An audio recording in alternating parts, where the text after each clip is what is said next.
What a piece of junk. This is the Shattered Order Podcast. Go switch off. If you're looking for Star Wars Galaxy of Heroes news, information, and theory crafting, you've found the podcast you're looking for.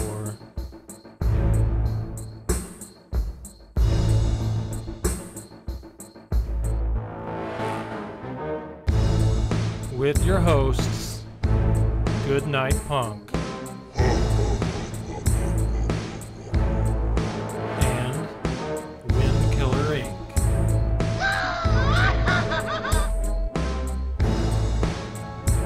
We would be honored if you would join us.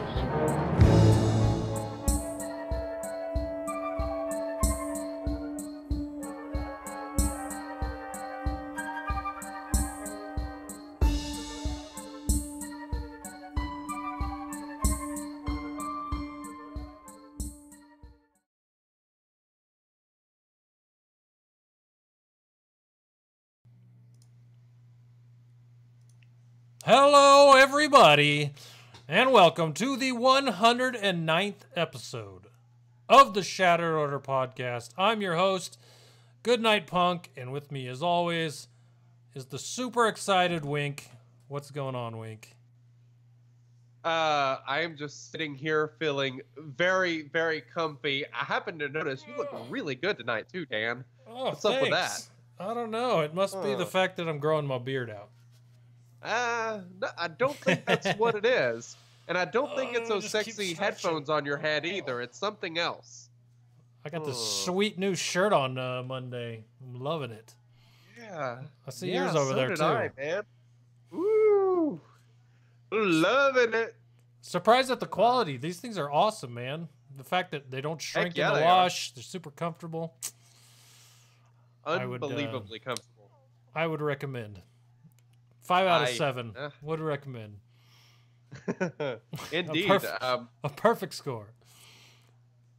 Yeah, I've been working out lately, and the arms are a little tight. I assume that's from the gym.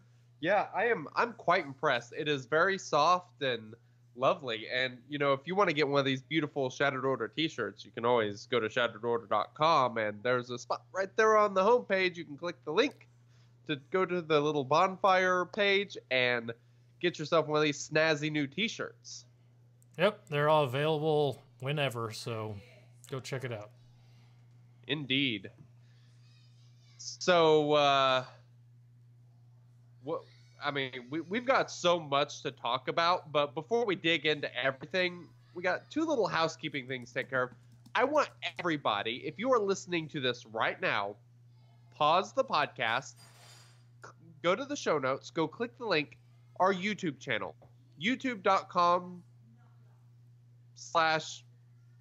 it's a bunch of letters and stuff because we can't change it yet. Eventually we'll get it changed, but we need your help. We need you to go subscribe to the podcast.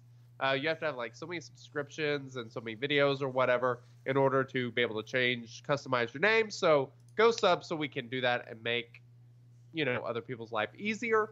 Make YouTube great again. Yeah, make YouTube. There we go. Now we're talking. Yeah. What would that? Maya. Make. No. Yeah. MIGA. MYA. MIGA. Yeah. Let's just stop now. I felt like I was missing something. Yeah. Anyway. You're the changing other the thing, letters. This week was very exciting for everyone's favorite newsletters. If you don't know, I don't think we actually discussed this last week like we should have. There's a new issue of the Orderly. So the Shattered Order Alliance now has a little newsletter thanks to our good guildmate Zale, who put this lovely thing together and also put together the lovely Sith Raid page on shatteredorder.com. So big shout out to him. And the Orderly is awesome. Kind of details out, you know, everything that's happened throughout all the guilds in the Shattered Order. Right now, I think it's only in our Discord server, but I'm going to put a blog on the website so people can go check that out, see what's going on with the Order if they're curious. And the other thing, our good friend Mubaka got the new Hotski report out, and it's so good. As always, it's just brilliant. So you can check that out at shatteredorder.com as well. Two very, very good quick reads that are always entertaining. So, this I other agree. thing. Other thing. Oh, yes, this. Yeah, so last week we told everyone, hey, next week we're doing a Blue Designs giveaway. We're going to come up with some questions. There are going to be some questions. We're going to post them to our Patreons and our Twitch subbers first, about 15 minutes before the podcast. So those have been posted. And wouldn't you know it? You ready? So I'm Yeah, ready. so, Ask me, and I'm not going to look at the notes right now. And let me see if I Okay. can answer any of these off the top of my head. Okay, sounds good. So these have been answered. They were answered very quickly. 2 people, 1 person was first, though. So as a consolation prize, shout out to Elton Blues, who got them all correct. But a couple minutes late, as Z-Splash was the first to get the answers to all 5 questions in. And here are the questions. How many Star Destroyers did Han Solo see coming right at the Falcon after it blasted out of Echo Base? Say that. Okay, one more time. How many Star Destroyers did Han Solo see coming right at the Falcon after it blasted out of Echo Base? 5. Incorrect. 3. The answer was 2. 2. Dose. All right. What, according to Obi-Wan, was true from a certain point of view? Say that again. According to Obi-Wan Kenobi, what was true from a certain point of view? No idea. I know the quote, but I can't remember what it was about. That Darth Vader had betrayed and murdered Luke's father. Okay.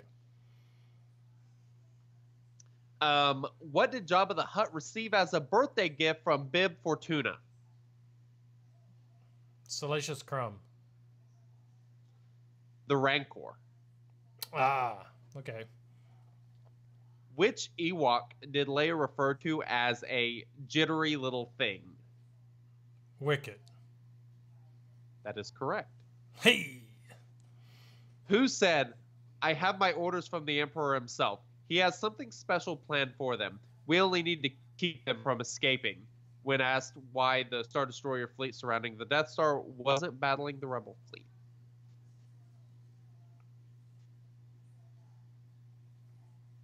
Tarkin? Admiral Piet? No idea. There you go. Admiral Piet. There we go. So those were the 5 Blue Designs giveaway questions this week, and the winner was Z-Splash. This is something we may do again. I don't know. We'll always, if we do anything like this for giveaways, we will announce it before, and, we'll usually give a little bit of a head start maybe to Patreons and Twitch guys. So, if you want that little bit of a head start, check that out. Like I said, we'll come up with something else. We may do this again, we may not. Who knows? But congrats to Z-Splash for being so quick to get the answers in. You can message us whether you want a Blue Designs Yeti or Lola headphones, and let us know what color. Yep, definitely. Good prize. Congratulations. I could only get 2 out of 5 off the top of my head, so impressive. I would have gotten them all right, but whatever. I'm kidding. I doubt it. I was like, you picked the questions. Of course you would have. All right. Ready for... Hey guys, what did you do in Swoga this week? What a week in Swugga. Actually, not really. It was kind of boring. So, I 7-starred Krennic and Lobot. So exciting. I am 1 shard away on Hoth Rebel Soldier. I'm getting there. I was hoping it'd be today. It wasn't. It's going to be tomorrow. Hopefully. That's like me. I'm 1 shard away from Pose pose X-wing at 7 stars, and that thing just will not show Ooh. up. Yep, Since- that's the way it works, unfortunately. I've been 99 out of 100 for like 4 days. Jeez, Like, whatever. that's rough. The other thing was I hit 3.3 million galactic power, so that was pretty cool. Always nice when you hit that next milestone. And I went back to Darth Trayan Arena because I was like, hey, I'm dropping to like the 40s and 50s. Traya will Ouch. help. It helped for 1 day. Today I dropped back into the 40s. So I need From to do where? some remodding, something. From 2. Holy crap, man. Like Ouch. a rock through the air. Like, it was not good. So I Are need you to do some using serious- Traya lead or Palpatine? I was using Traya. I've switched to Palpatine. I'm hoping that helps a little bit. I may even go Darth Maul because it can't get any worse, right? Is your arena have a ton of Jedi in it? Not really. There's a few, and that's. I mean, I would say 8 probably in the top 50, something like that, and that's part of the reason why I went back to Emperor Palpatine, because they are better against Traya leads. So I'm really hoping that helps out. I don't know. We'll see. Like I said, I may try Maul because I think you know Maul should be pretty good if. Well, I'll be honest. I just want to feel like that Zeta wasn't a waste, so I'm probably going to switch to Get it some regardless use to out of make it myself feel eventually. better. What's Yeah, your that- Dooku that's look the like? idea. So I've thought about this. Holy crap! Who was it that did the video about that? Let me see. This is gonna drive me crazy. I'm not sure. I'll let you try to figure it out. So the Dooku with Traya seems to work pretty well. Somebody posted a video about that in Territory War. It was Swug Up Metaverse, which Oh is yeah, Metaverse. Oh my. Anyway, so yeah, it seems to be a pretty good team. I think mine's at Gear 10. Might not be, might be worth trying at least. Kind of see. Dooku's kind of an interesting character, especially when you have all these AOE teams. He could actually be kind of interesting. Maybe, maybe worth checking out. Not a bad suggestion. But that's pretty much all the positive stuff. We'll get to something negative here in a second after you tell me what you did. All right, let me tell you. First off, I want to say, looks like Most Def is saying T-Money and good old Maurice do the Metaverse videos. Good old Maurice, that's who it was. Yes. Very nice. Okay, T-Money, so yep. this week I'm still gearing Ewoks. I've hit a roadblock and it's really freaking annoying. 3 different Ewoks all need a Nubian design tech at the same time. Ouch. And Good. Since I figured out the first one that I needed a Nubian on, we've done probably 4 or 5 Rancors, 6 Rancors even. Not a single one has given me Nubian design tech. It has sucked. It's given you all boom boxes, hasn't it? Boom boxes and furnace. And you know why they gave me those 2? Because Paplu needed a droid collar. So obviously the 2 that I needed, I wasn't going to get.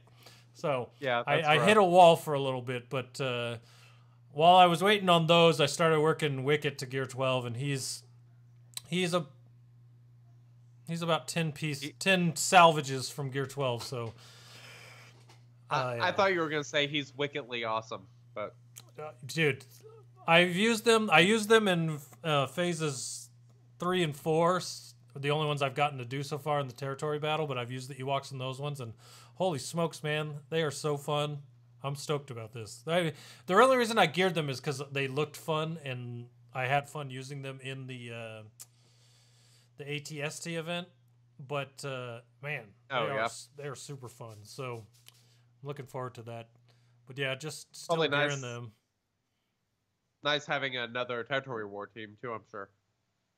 Territory War team, Territory Battle team, because then I can use some of those other characters in platoons that are less frequently wanted to put in there, you know what I mean? So Yeah. with an extra team to fight with on then I can freeze up some extra characters, you know. So, like, I threw Nest in platoons today because I just didn't care. I had enough. Yeah. So, Nice. let's see. Wednesday and Thursday, for the first time ever, took first 2 days in a row. So that was pretty fun. Woo! Yeah. I had some really bad luck today. I think the first 2 fights I lost, and so I wound up only getting to 10. First 2 fights I lost. I started at 18. First 2 fights I lost. I fought to 15 because the 13 and 14 I didn't beat, so I just went to 15. Then I went to 10, and then my next fight was kind of pointless because 10 to 6 you get the same rewards, but I just wanted to keep trying, and I lost that one. So I wound up at 10 today, but there's a 1 in there, so I'll take it. Nice. Yeah, But yeah, dude. That's pretty sweet. Yeah, doing pretty well there. I think I've dropped my arena average on Swugga to 18 now. So Not bad. I think my old, like literally before I started getting into arena, I think my average was 54. So I've dropped it from 54 to 18. I don't know, it can only go down. So pretty stoked about that. Heck yeah. That's pretty awesome. Definitely making progress. Glad to hear it. And then the last thing is you mentioned the 3.3. I'm finally to 2.95.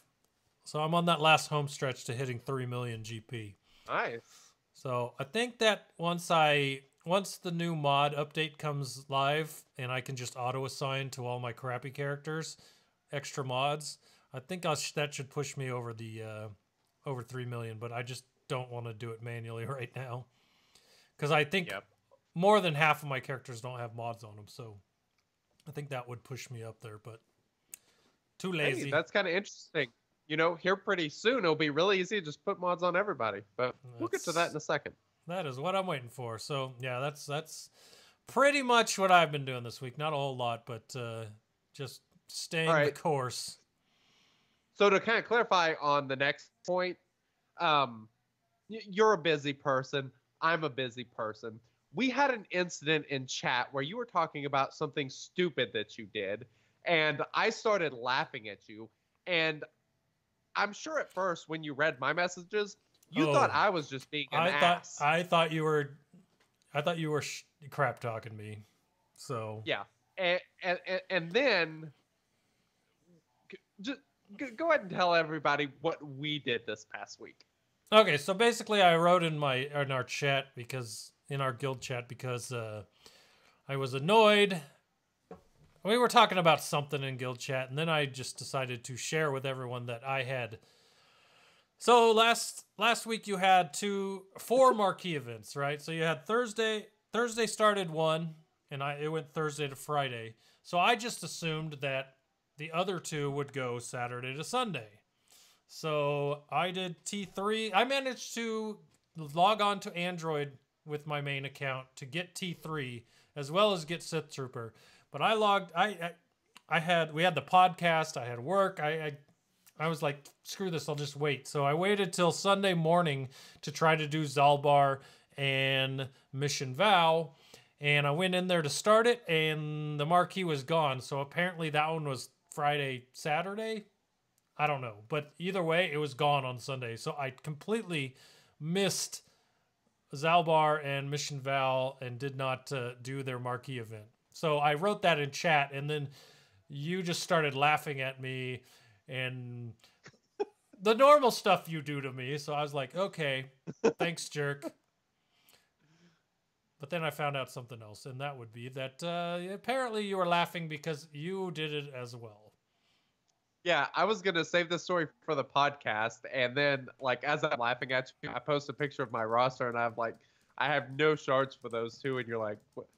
Did you forget it too? I was like, yeah, like, the only 2 people in our entire guild that forget are the 2 people who do a podcast on the bloody game. Like, come on. Just disappointing.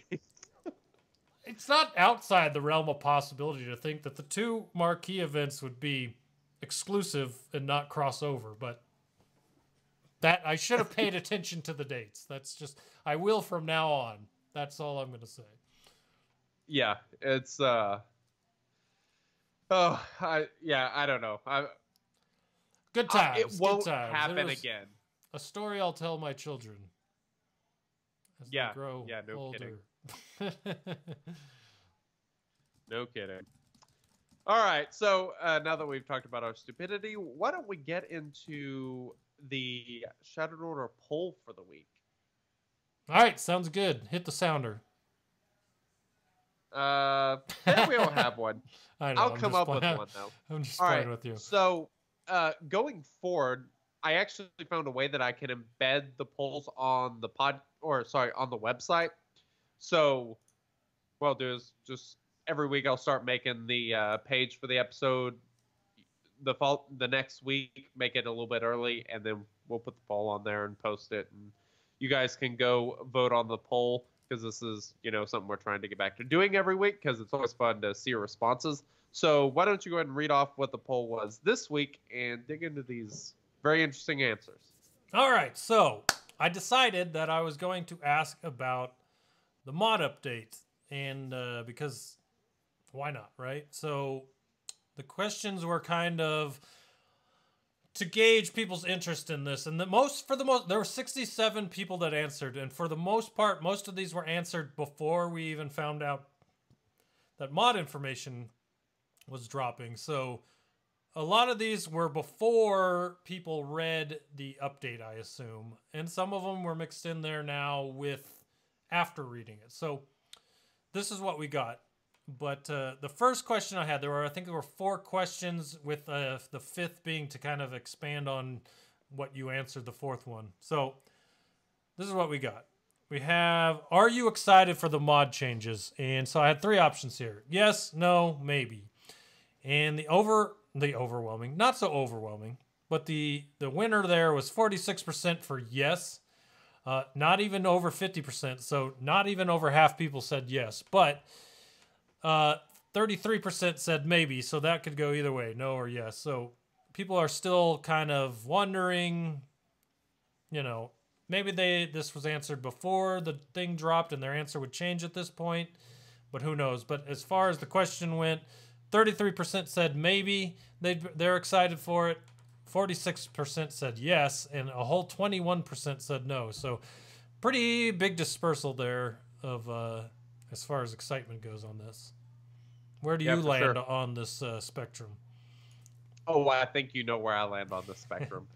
I think we're both in the same place. I think yes is a pretty easy one for me. Oh yes, absolutely.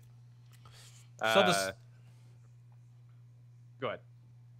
I'm gonna let you finish your thought. Okay. The second question was an interesting one. So, do you think slicing will be A, affordable and useful, or B, expensive and not used very often?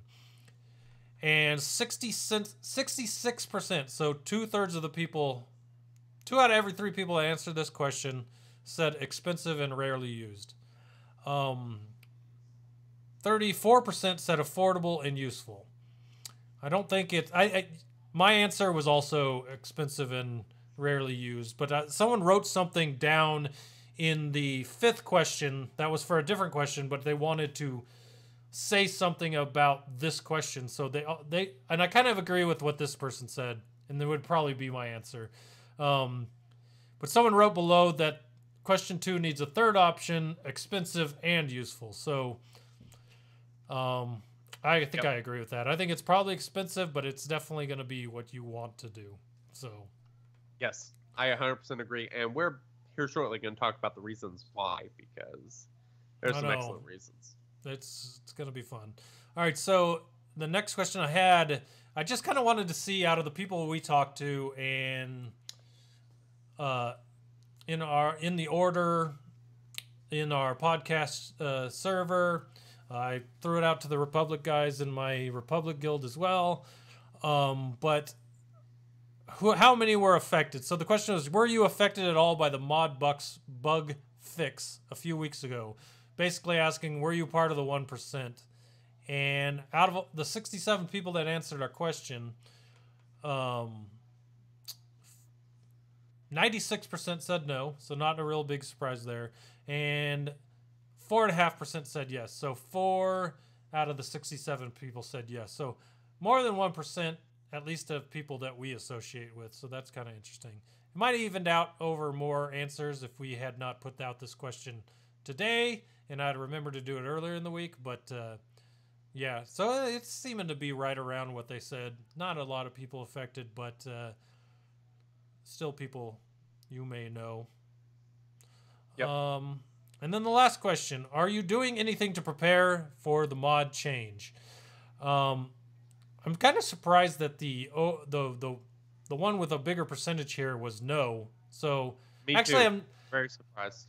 I'm not surprised because I answered no, but then when I really thought about it, I am actually doing some things. I just didn't really think about the things I was doing. So I think that's probably a lot of the no's, honestly. yeah, because I said no. 52% said no. 48% said yes. But I'll mention here's the answers people put what they were doing, and I'll tell you which one I was doing and why it made sense that I would put yes. So these are some of the answers people wrote in for what they've been doing. Saving crystals and credits. I think that makes a lot of sense. Well, to a point. I think that I want to spend mine on mods with. We'll get to that. Anyways, paying more attention to green and blue mods. So maybe if you're in the and remember, this hasn't gone into the game yet. So all these things we're talking about, if you're not doing, you can start doing now and still get ahead of the game, right? So saving crystals and credits, paying more attention to green and blue mods. So if you're looking in the store and you've always just not paid attention to green and blue mods, those are going to be worth some extra. They're going to have some extra oomph now if you buy them and level them up to the point where those secondary stats proc. More so than they would if you bought them and didn't do it before the update. So that's something you're going to want to do. If you keep getting blue mods from events like assault battles that assign a bunch of blue mods to you, if you get blue mods to speed on them, for example, or offense, update those or upgrade those mods to level 6 just so those things proc, and you'll still have a chance at 2 more procs once slicing is introduced. You know what I mean? So that's another thing. Upgrading all green, blue, purple mods with good secondaries to level 3, 6, and 9. That way they're already leveled up, but you still have a chance to slice them, which gives you extra procs on those things. Locking mods. This is the one that kind of confused me because I think that this can be done organically without having to lock mods. But someone said locking their mods that are below tier A so they know which are sliceable of the ones they've leveled in advance. Once you go to the slicing screen, or I guess maybe this is more to pick them before they get to the slicing screen so you don't have to click every one and see the slicing screen. Maybe that's what it is. But if you don't want to do locking on this, if you go to the slicing screen, it's going to say... changed. Well, yeah, but... Okay, so stay with me here. You level up a mod to 15. Now you've had all the procs that you can possibly get on that mod. Whether the color changes or not. So let's say it was a blue and it drops back to blue once the mod update comes out. The only way you'll know if it was leveled and procced early prior to the mod update is by going into the slicing screen and seeing the amount of procs next to it. So I guess. Okay. You don't want to click on every single mod. If you don't want to click on every single mod to go to the slicing screen to see if it was leveled early or not, I guess locking them would tell you immediately without having to click on everyone. So I guess that makes sense. That makes sense. Yeah. But there's going to be a searchable feature, which we'll get into, which will make it fairly easy to sort through those mods. But go ahead. I find it hilarious that Arbitrator in chat just outed himself to my couple of my Hall of Fame posts at the bottom here, but we'll get to that.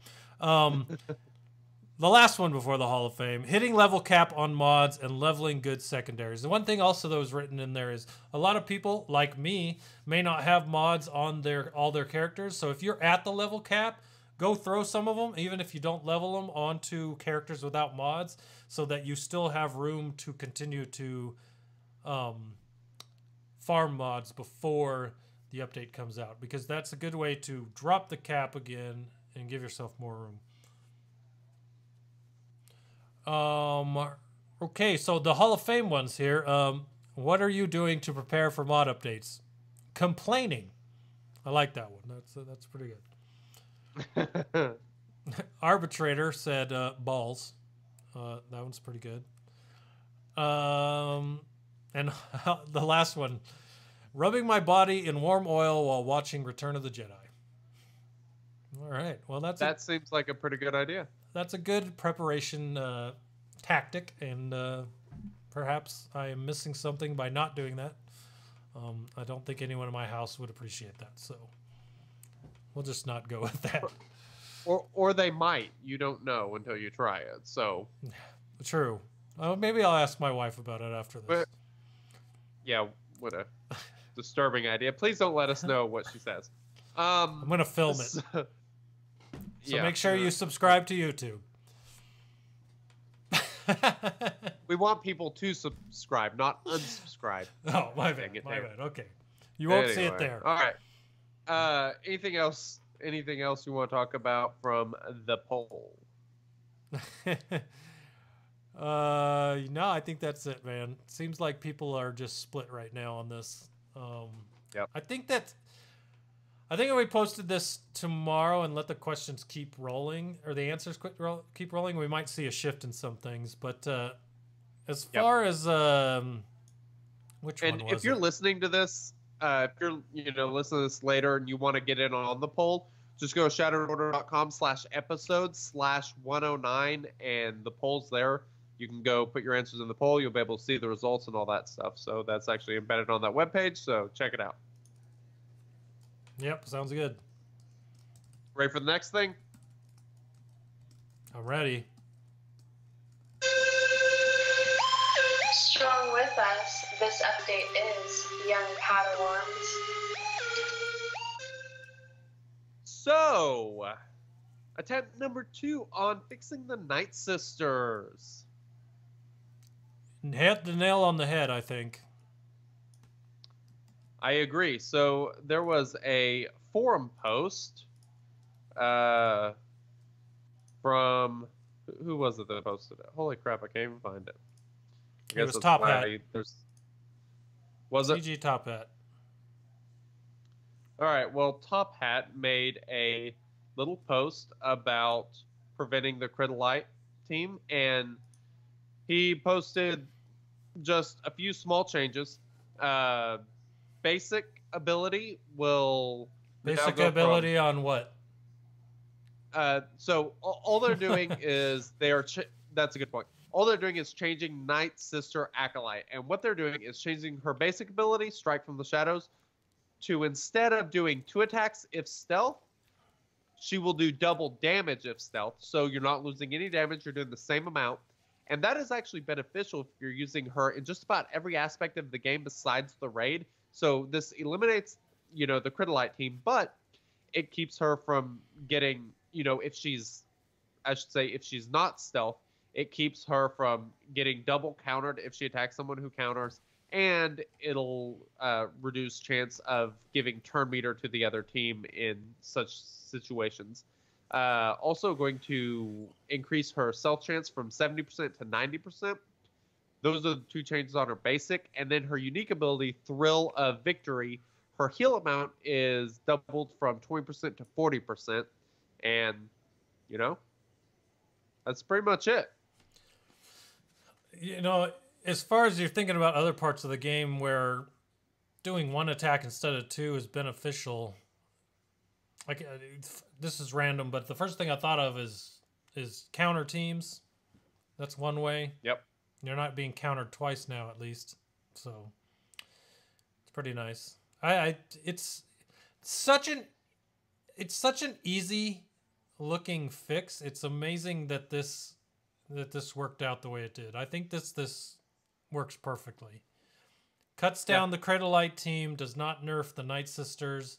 It's gonna be great for anyone using Night Sisters is I don't do it myself, and I still haven't. But as far as just reading it and knowing what the abilities do, this makes a lot of sense to me. Yeah.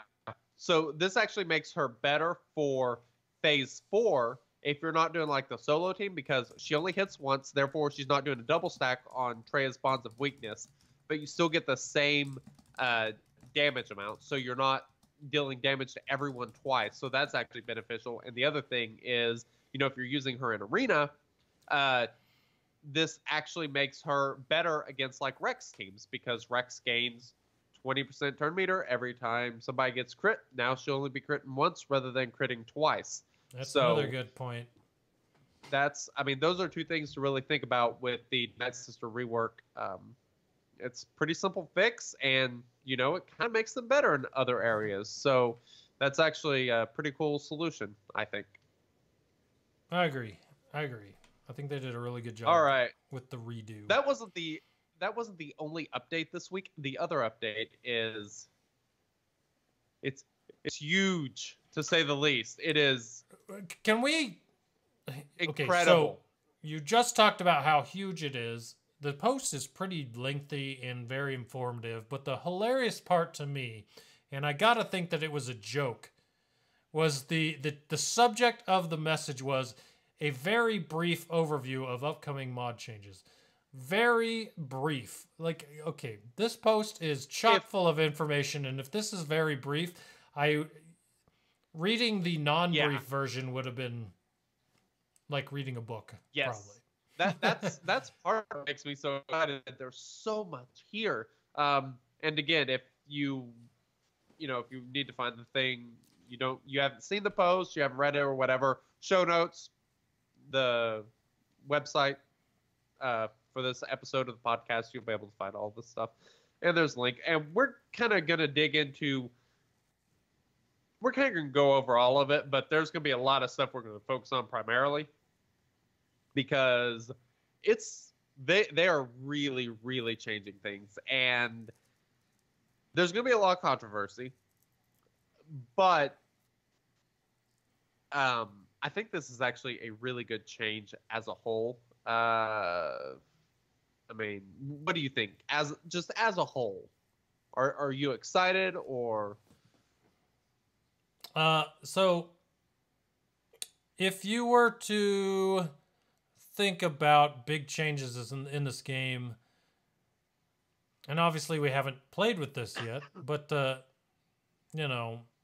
as far as changing mods in general was always going to be a large task, one that if they got wrong was going to be, or still could be, but a very bad thing as far as people's reactions to it. But I think all the reactions I've seen so far to this have actually been really good. And I think that they have done a really good job with this as far as everything we know so far. And I don't think it's going to have quite an uproar like the Night Sisters first nerf was, or anything to that nature.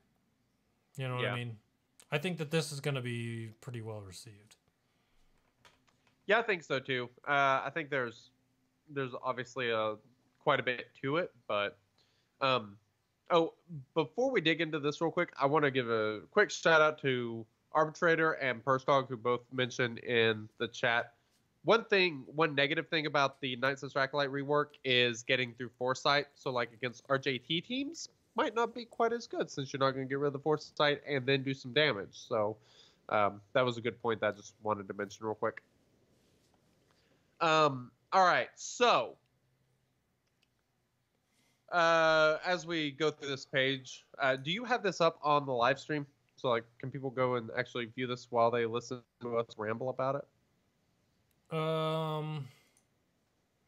If not, that's totally cool. I don't care. I'm not watching the live stream, but I haven't put anything up in a while, so I'll have to work on that for next week. Gotcha. All right. So, clarity. We've kind of already talked about this.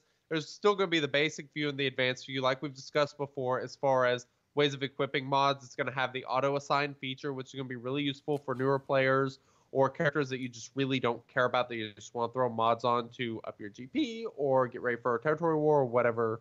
It's going to have a recommended system, and that's going to be really beneficial for a lot of players. Maybe not necessarily ones listening to a Star Wars Galaxy of Heroes podcast, but for a lot of people, it will be great.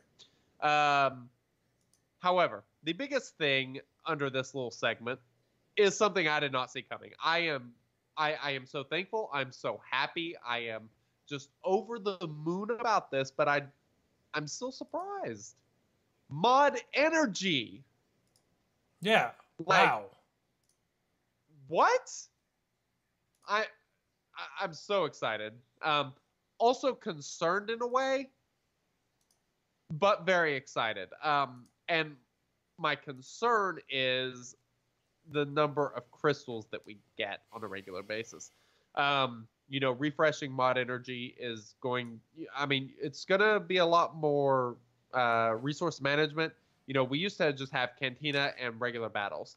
At least now you'll be able to, they're almost in a way doubling your Cantina energy, because now you can farm mods and Cantina. There's no overlap anymore.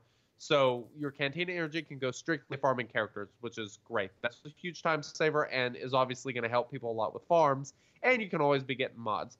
But as far as refreshing, this is going to create people who want to optimize more opportunities to spend crystals now between regular energy, Cantina, fleet, and mod energy. I mean, there's so many options to spend energy.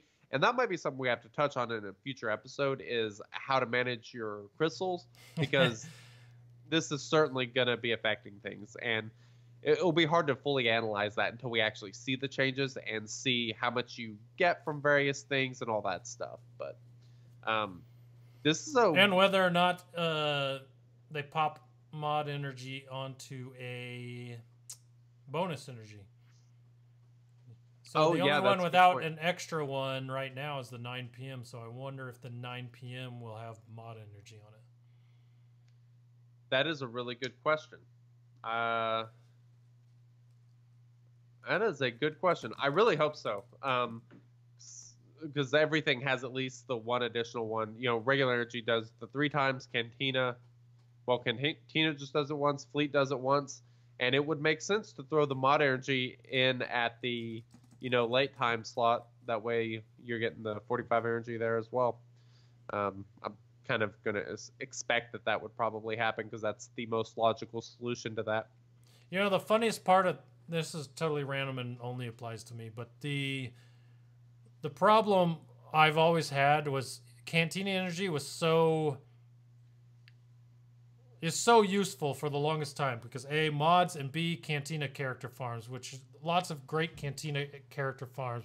Before they went on this hard node thing that they're doing with characters now, it was all Cantina characters, right? So they throw them all on the last ones for 16 energy, and so getting that Cantina energy refresh at noon was huge when you're farming things. I'm getting now to the point where I don't have almost no Cantina energy farms left, and so working and sleeping during the day, half the week I always miss the noon refresh, and then the ones at night obviously were by themselves. It was just regular energy both times, so I always hated missing the noon one and to get the extra Cantina as well. But now it's getting to the point where if they do throw mods on the 9 p.m. one, and ships is obviously on the 6 p.m. one, the 2 that I always hit every single day will be the ones that I actually really want at this point. So that's pretty nice. Yeah. But the other thing, like you're saying, with the good part about having mod energy instead of Cantina energy is, once you finish Cantina farming every character, what is there to spend Cantina energy on? Hoping to get an Omega? Pretty much. And Shard Shop currency? Shard Shop currency, yeah. So, I mean, that's kind of nice. I mean, how close are you to being done with Cantina? Because I'm not really. I think I probably have 5 or 6 characters left on my main account. On my alt account, I have none. So, wow. I've been farming speed mods in challenges with Canteen Energy for the last week and a half on my ult. Yeah. Not a bad idea. So I'm trying to figure out once Mod Energy comes out what I'm gonna do with Cantina Energy on that account, because there's no gear on Cantina farms. If you have the character, you're just gonna get shard shop currency. So the best I can think is farm the ones with Omegas on them, and hope you get Omegas, which are obviously not that often. Yep. I don't think you'd want to use it to farm Omegas. Like you said, really not that useful. This might be an opportunity also for them to open up a tier 9 Cantina thing to throw, like 20 energy characters or something into Cantina. Dude, give us a new light side 9B type level or multiple levels, so people can try to beat them. That would be cool. They might be waiting for this mod fix to come out, because this is really going to change how difficult things are in the game, which we'll get to in a second. Next thing is mod loadouts. There was one thing I saw in this that was really interesting. So you can go through and, I mean, it looks just like Squad Builder. Go through, you can name each different mod loadout, and what's really cool is there's a little feature on there that I didn't know they were going to put on here. It says create loadout from, and then it has a picture of a character, which I'm assuming you'll be able to just click that and pick a character and make a mod loadout from the mods that are currently on that character. So that is actually really interesting, and I'm very curious to see how this gets implemented, and hopefully it makes life a lot easier. Here's my question, right? This might not be as annoying as Squad Builder. It's like the only way to get to these loadouts to create them and do everything, I assume, will probably be in the character screens. Yeah, probably. I still really want a button somewhere that says loadouts for Squad Builder and mod layout, so you just have to press that to get to either of those things, because I'm off on a tangent again here, but it's just so obnoxious to get to the Squad Builder. Drives me nuts. Yeah. The fact that there's a built-in way that you could not even get to it if you don't have energy and you don't have any arena battles left is weird to me, Yeah. No, I totally agree. It's definitely odd. Hopefully it's something that they touch on and cover and, end up editing, give us a spot to, make more use out of that. The other thing with these mods are the advanced filters. This, if you use Swagaga, use their, sorting feature, this is literally the exact same thing. That is exactly what this looks like. You can choose between only unassigned mods, only mods not in loadouts, or obviously all mods, and you get to pick the slot, you get to pick the set, you get to pick primary stats, you can do multiple of all of these, any combination of them, and then secondary stats. You can choose up to 4 secondary stats, so you can find something incredibly specific. So I am so digging this. It is going to make life so much easier, because Swagaga is a great and amazing resource, but it doesn't account for unassigned mods, and a lot of times you can just miss those mods. With this, you won't be able to. It'll actually go through all of your mods, and you will see everything. So that is super awesome, and it looks really well done too. I mean, they really did it. It looks just like Swagaga pretty much. It's a good layout. Yeah, well, here's my favorite part of it.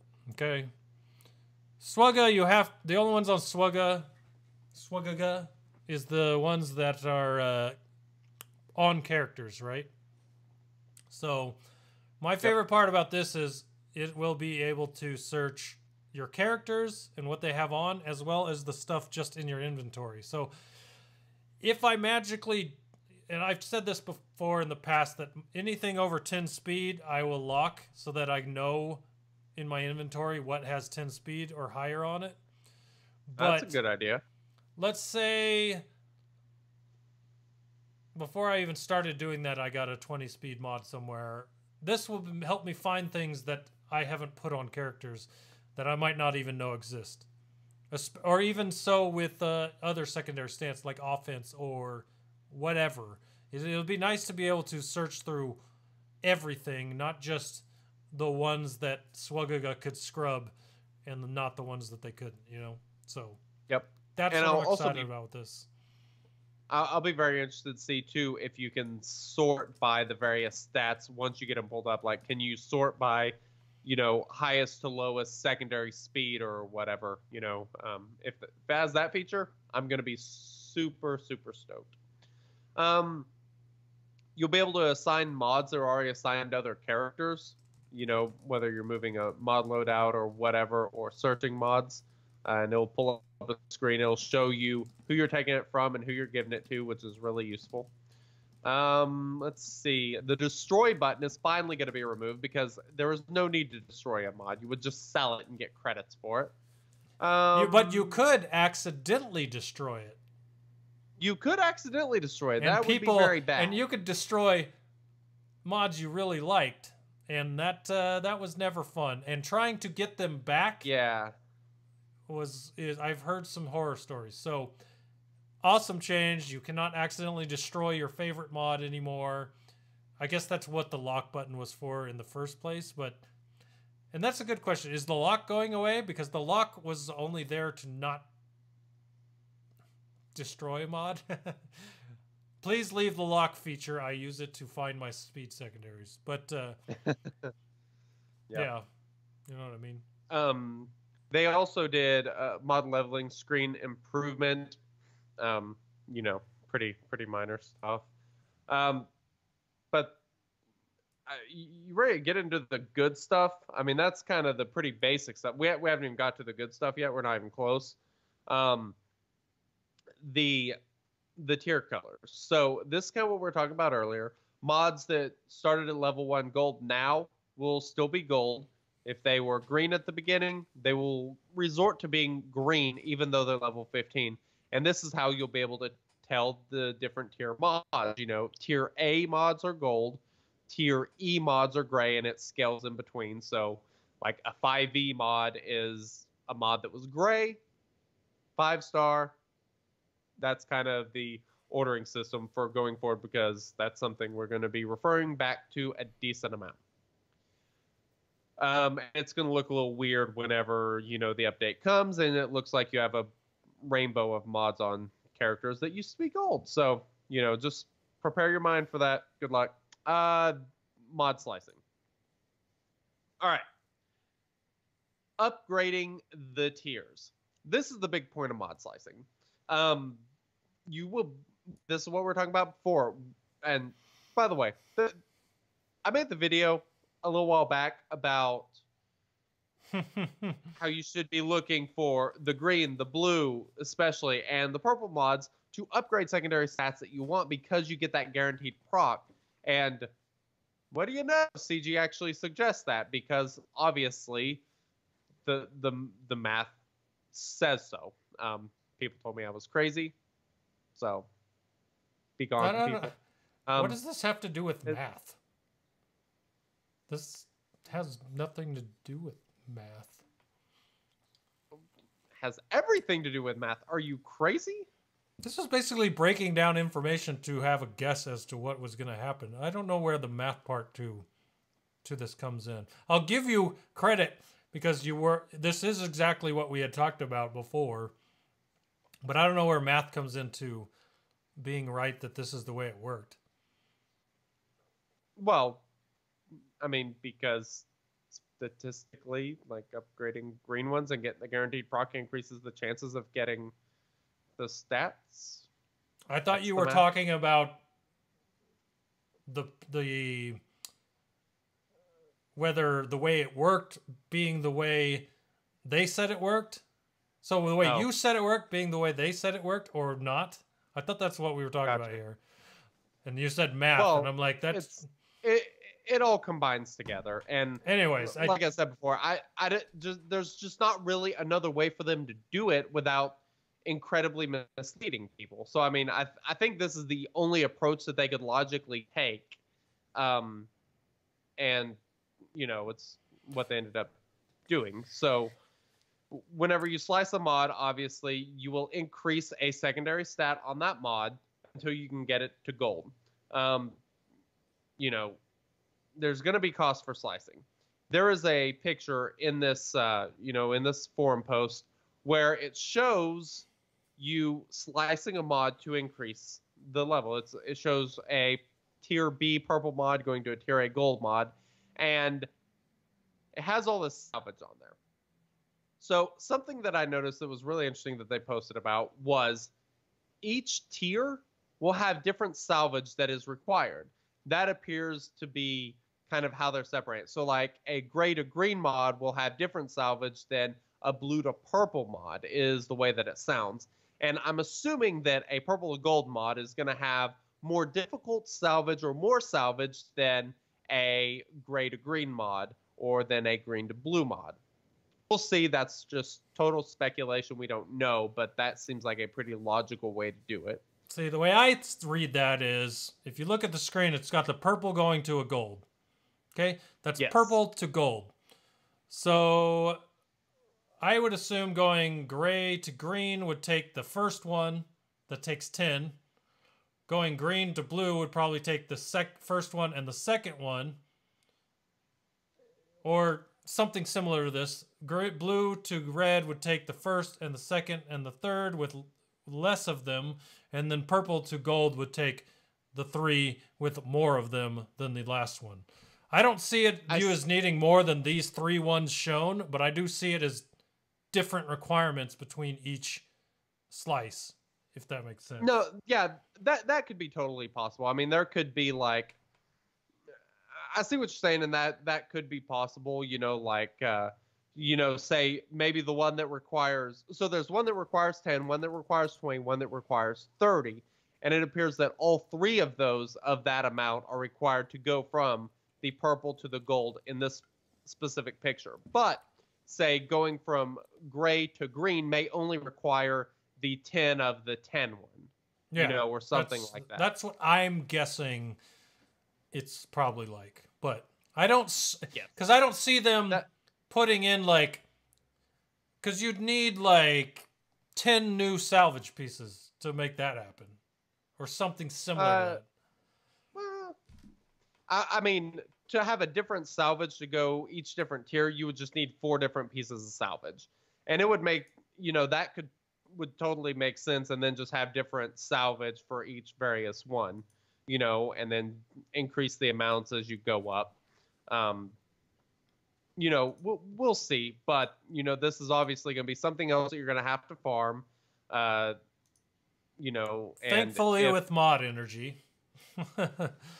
Yes. And not Cantina. Here's something else. Something else that I noticed on these. If you notice, these are purple. Mm-hmm.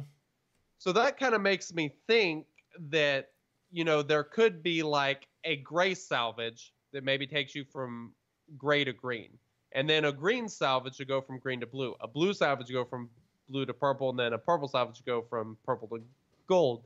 And if that's the case, based on the drop rates that we know of, purple gear typically tends to be around 20% drop rate. And if that's the case, you're going to have to farm quite a bit to be able to get a purple to a gold mod.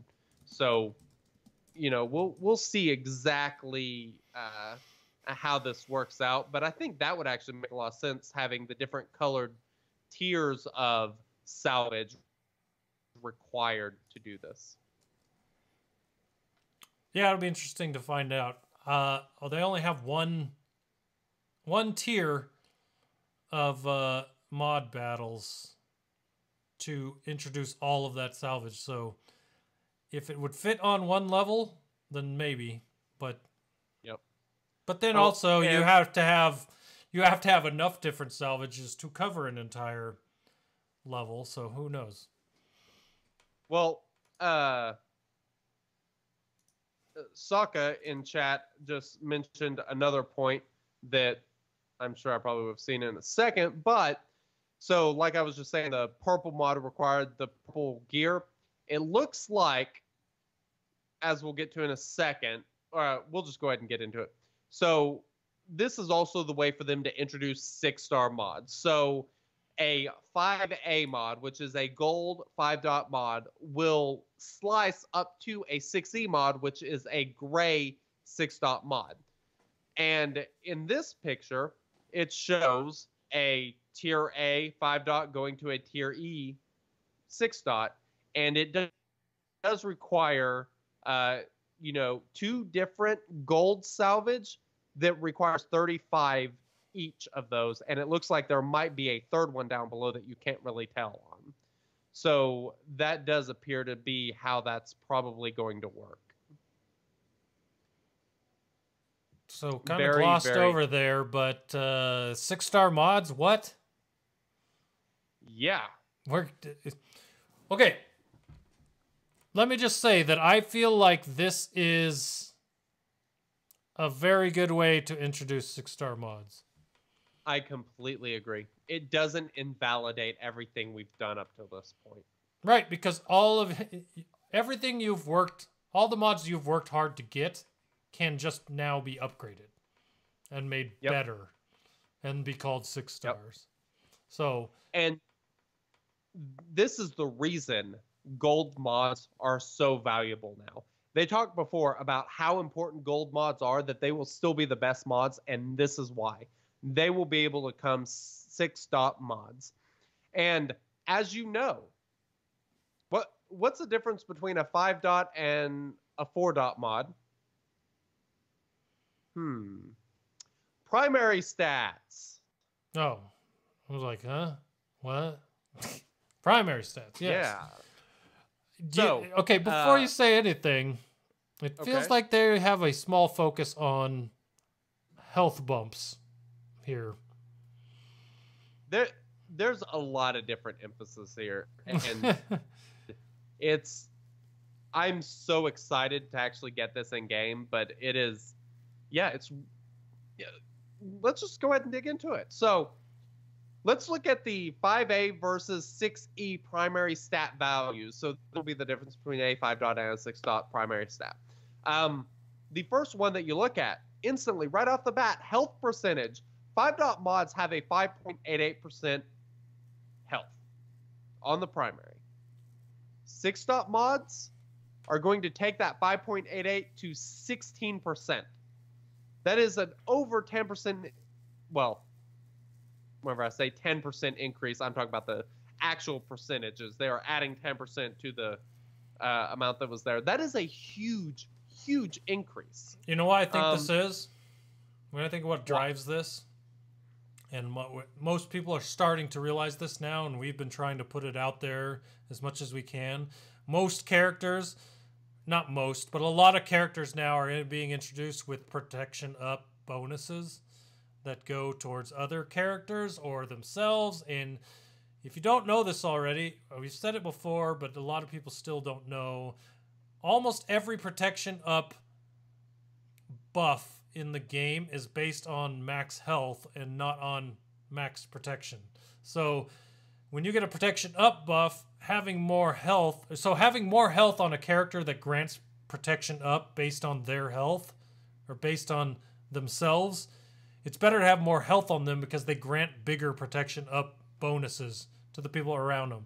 And I think a lot of people stack protection on those characters thinking that's what sends that buff out, but it is actually the health. And for the longest time, it was hard to build health up on characters that passed out these protection, or the protection up bonuses, because primary stats on health were 5.8%, but you can still get more. You could get 23.5% from a 5-dot mod primary. So let's take a look at the difference here between the two and see where they tried to equalize this a little bit, right? So protection 5-star mods have always been 23.5%.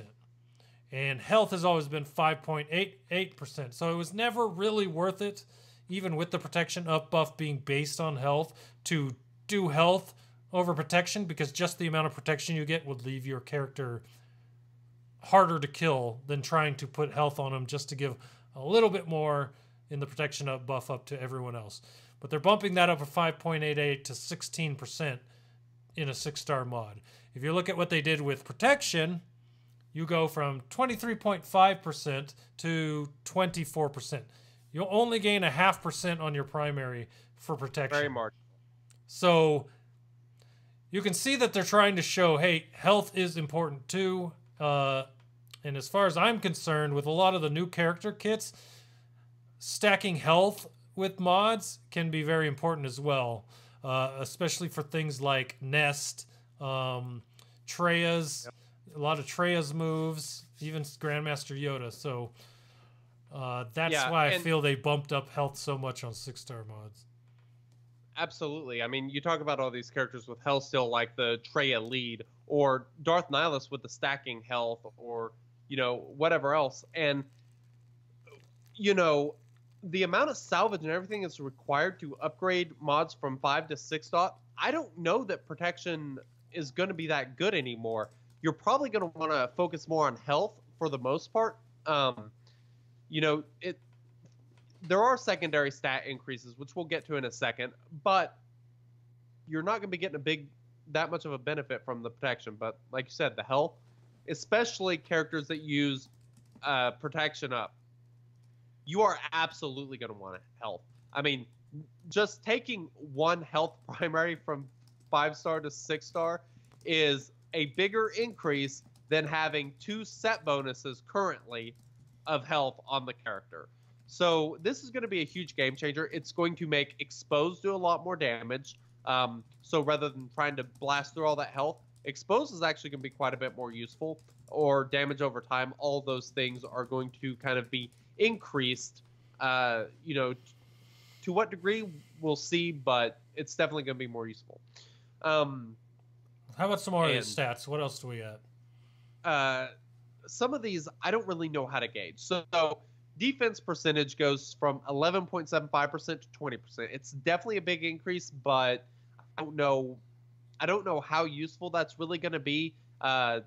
It's going to be useful, but not overly useful. You're obviously going to have to do some diamonds at some point, so you know, you will get that increase, which is just going to make your characters tankier. It's going to be a bigger benefit for tank characters, obviously. Crit damage is now going from 36 to 42%. That is a 6% increase. That's pretty big. When you're talking about characters like RJT or let's see, Han, CLS, these type of characters, this is going to be really big, especially for the Heroic Sith Raid. All of this stuff is going to, in a way, nerf the Heroic Sith Raid, wherever you're talking about adding numbers across the board for everyone. And especially stuff like crit damage on characters that basically crit no matter what every single time. Crit chance primary is going from 12% to 20%. That is a huge increase. It's not on the level of health percentage quite, but it is absolutely massive. And this is actually probably going to make crit chance kind of useful as a primary stat, a lot more useful than it currently is. Especially with, you know, all these Traya teams running around and stuff like that. You'll actually be able to negate that to some degree. Tenacity. So this is one of the things I found more interesting than anything else, is tenacity and potency. Currently, the primary stat is 24%. Tenacity is going to 35%. Potency is going to 30%. So potency gets 6%. Tenacity gets 11% increase. And it kind of seems like you'll see this with set bonuses when we get to that, but what they're trying to do here is make tenacity a lot more useful, because debuffs are so easy to land for the most part that tenacity's been kind of worthless. But this is a pretty big increase. If, you know, you're talking about a set bonus, which we'll get to in a second, tenacity gets a really big advantage. You're actually going to be able to make use from tenacity, given that its counterpart can't quite keep up with the amount that it's increasing. Offense percentage goes from 5.88 to 8.5. That's pretty big too. This is obviously to help counteract the additional health and defense that character is going to be getting, but again, this is going to have a huge effect on the raid. whenever you start getting these 6-star mods. You're going to be doing way more damage and all of that. Chex is going to do more damage. RJT is going to do more damage. All these teams are going to do way more damage with this, which is pretty awesome. And, the big thing about the offense and the defense are those have to be a primary stat on 2 of the mods on your characters. So that's kind of that's going to be really useful that you're kind of forced into using that and just increasing those stats no matter what. Speed, which is obviously only going to affect the arrow. It's going to go up 2 speed from 30 to 32. Pretty marginal, not a lot. You can tell they're trying to get away from the speed meta that we've been entrapped in for so long. And this is a way to give you a little bit of a bonus on the primary stat without completely overwhelming what it does. Accuracy? What? Yes, please tell me how they upgraded accuracy. So this is actually kind of interesting, believe it or not. This is the biggest upgrade, isn't it? Other than health, because health is, basically tripled, and accuracy isn't quite tripled. I guess technically health isn't either, but yeah, it's almost up there with the health increase. So accuracy goes from 12% to 30%. One thing I'd like to get some information on is, I guess I don't really need information on it, but if you're talking about like mall leads or old Ben leads, this completely negates them. And I think characters have a 2% evasion chance no matter what, which you can completely remove the ability for like a Darth Maul lead or an old Ben lead or a Dooku lead to evade. This is something I would have loved to have a long time ago back in the Dooku meta. Whoa, that was weird. So, I mean, accuracy may actually be useful to some degree. I'm still not going to be super interested in it. Here's the problem with accuracy. Okay. Only way to get it as a primary stat is to replace a speed arrow. Yes. So nobody uses accuracy.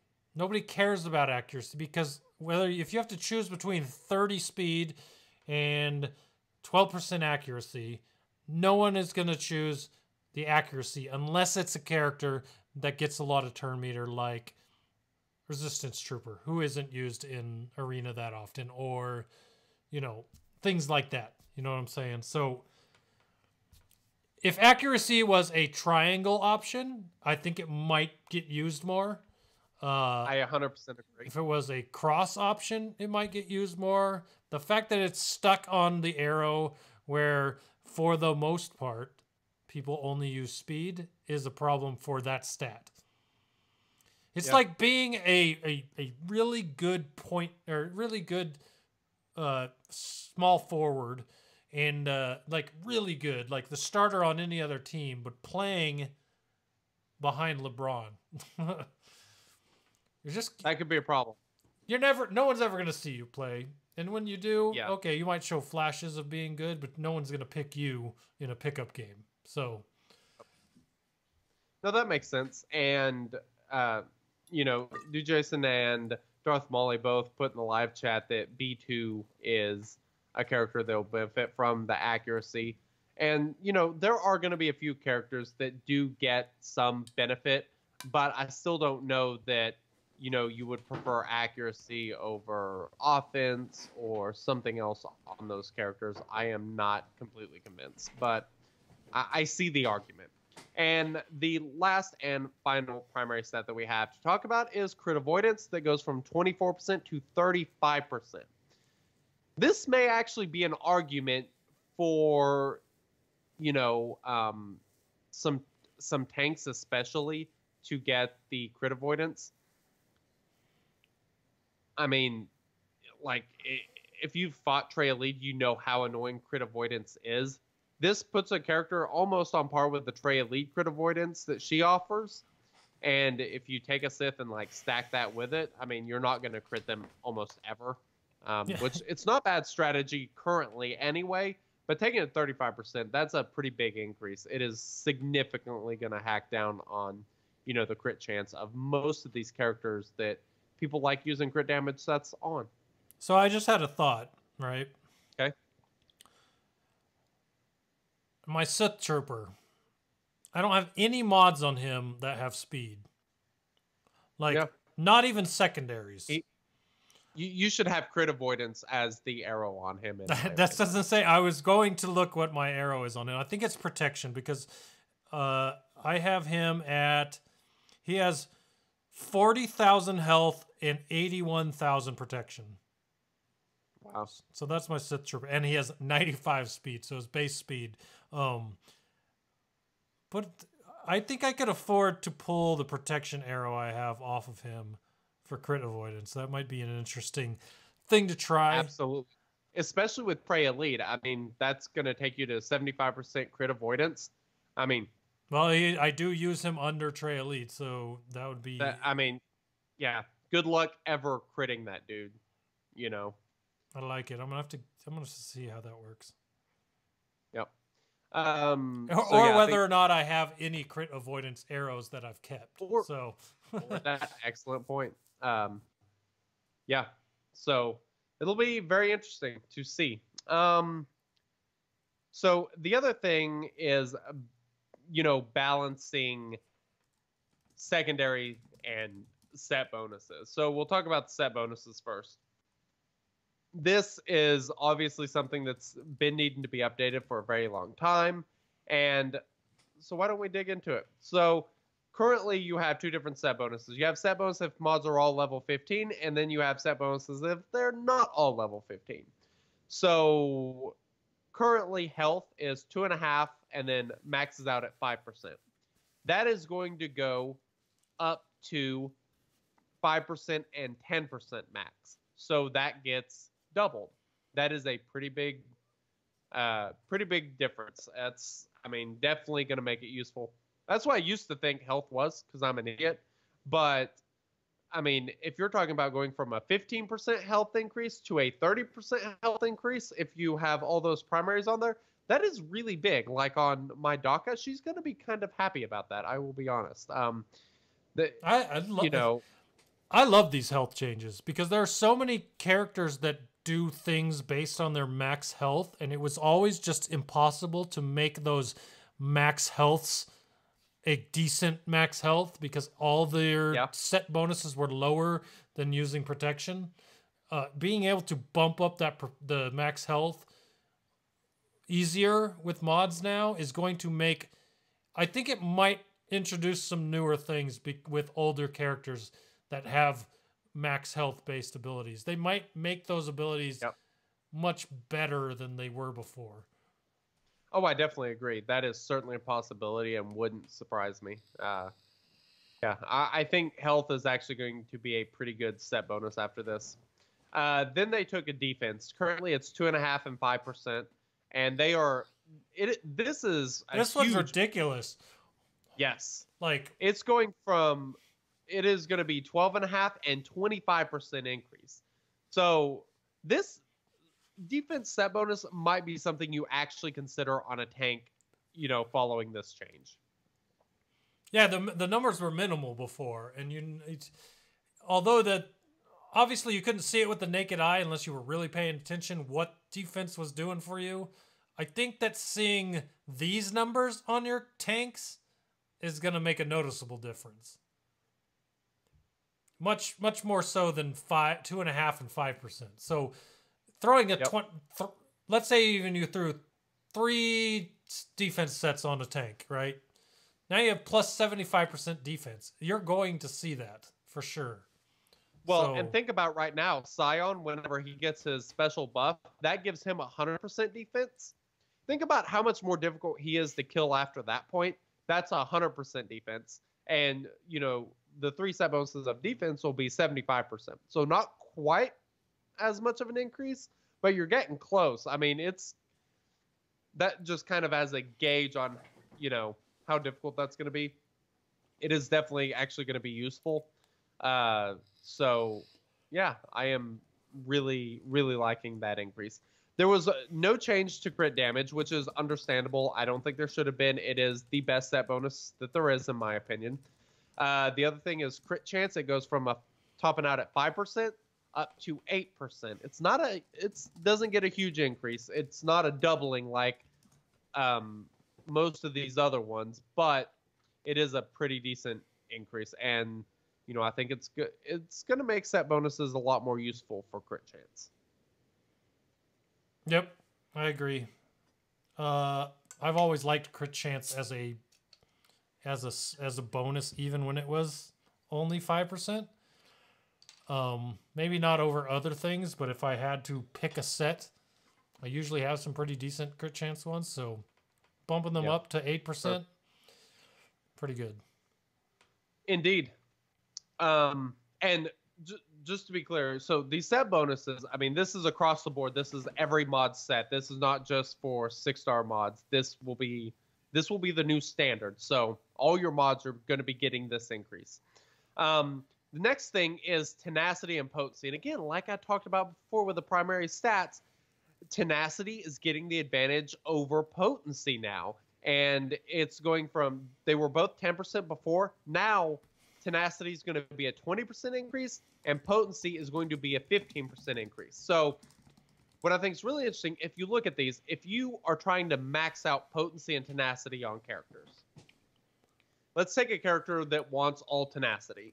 So if you do the 3 set bonuses, that is 60% tenacity, adding in the primary increase, if you have a 6-dot mod, you would be up to 95% potency just off of that. Tenacity. Now, if we look at potency, you can get 45% from the set bonus, and you will get 30% from a primary that's a 6-dot. 30 and 45, that's up to 75%.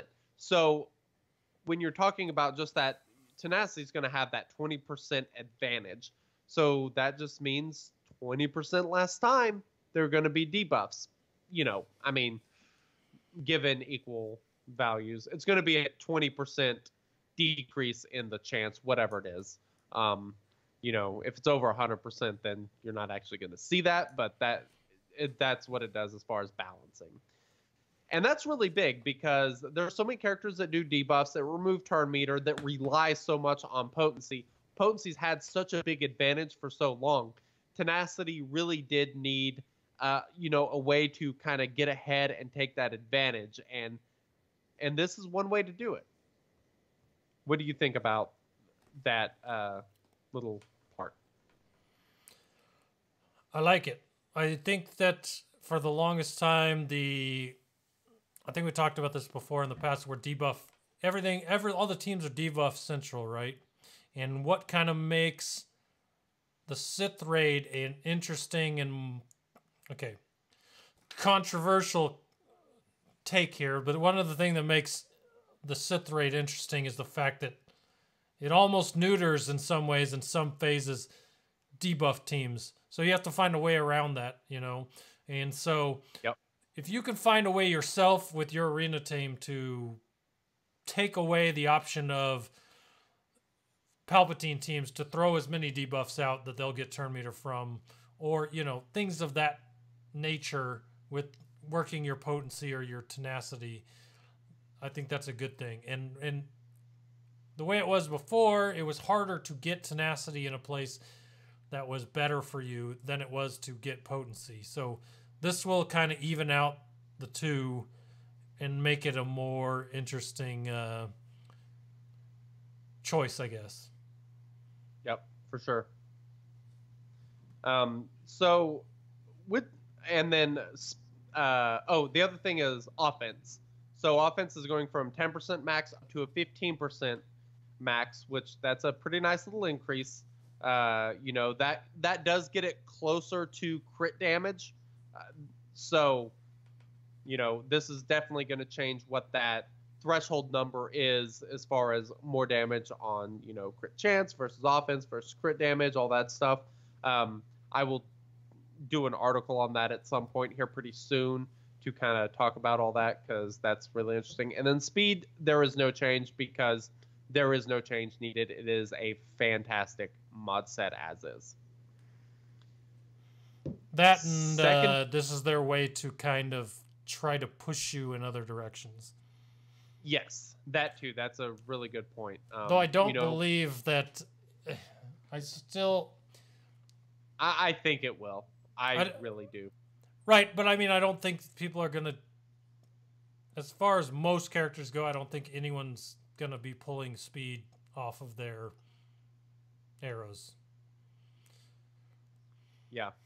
That's No, if that is the only way to fix that is to rip the band-aid and deal with the backlash, and then that would never happen. Yep. So it's So- just really this is the way it works in games, right? You make decisions, you put them out there, and once people get with it and have been doing it a long time, it's almost impossible to change. And this is speed arrows is one of them. I don't know what they'll do in the future to make it so that other things are a bigger choice than that. But right now, I still feel, even with all these changes, that speed arrows are probably going to be the way to go. All right, so let's jump backwards back to primary stats real quick. Which primary stat mods are you going to be focusing on taking up to 6 dot first? Because like you said, two speed increase, I'm probably not going to bother with any speed arrows in the beginning. Like, that's going to be one of my final thoughts. Speed arrows, I'll probably never worry. As long as speed stays king as far as arrows go, which I think it will, I probably won't ever worry about taking them to 6 stars. Yeah. The only reason to worry about that is to get the extra bonus on your secondaries, and I really don't ever worry about what secondaries are on speed arrows. Unless I have a good speed arrow with offense or some protection or whatever. I don't ever really look at that if I need speed. I don't know. That's just... I think it really will just depend on the character. So, you know... So, for me, it's going to be health and offense. So, the big thing I thought about first with health is protection up, like Wampa. So not only would Wampa have a larger health pool, it would allow him to keep protection up even longer, which in, my phase 2 team, which if you haven't seen, go to YouTube and go sub on our channel and see my phase 2 team that can get 5 million damage using Wampa. And this will make that run even less RNG because, he will have his, foe protect or offense up, that he gets from protection up.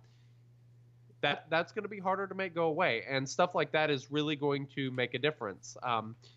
The Jedi, for example, if you're using Bastila Shan lead, start looking for health primary stats right now to use on that team, because that's just going to give you more protection up for longer, which gives you a longer time of having tenacity up. So, health primaries is probably going to be the first one I start thinking of. The second is going to be the offensive, offense primaries. 5.88% to 8.5%, that is a pretty big thing. And then crit damage, I will take that extra, 6%.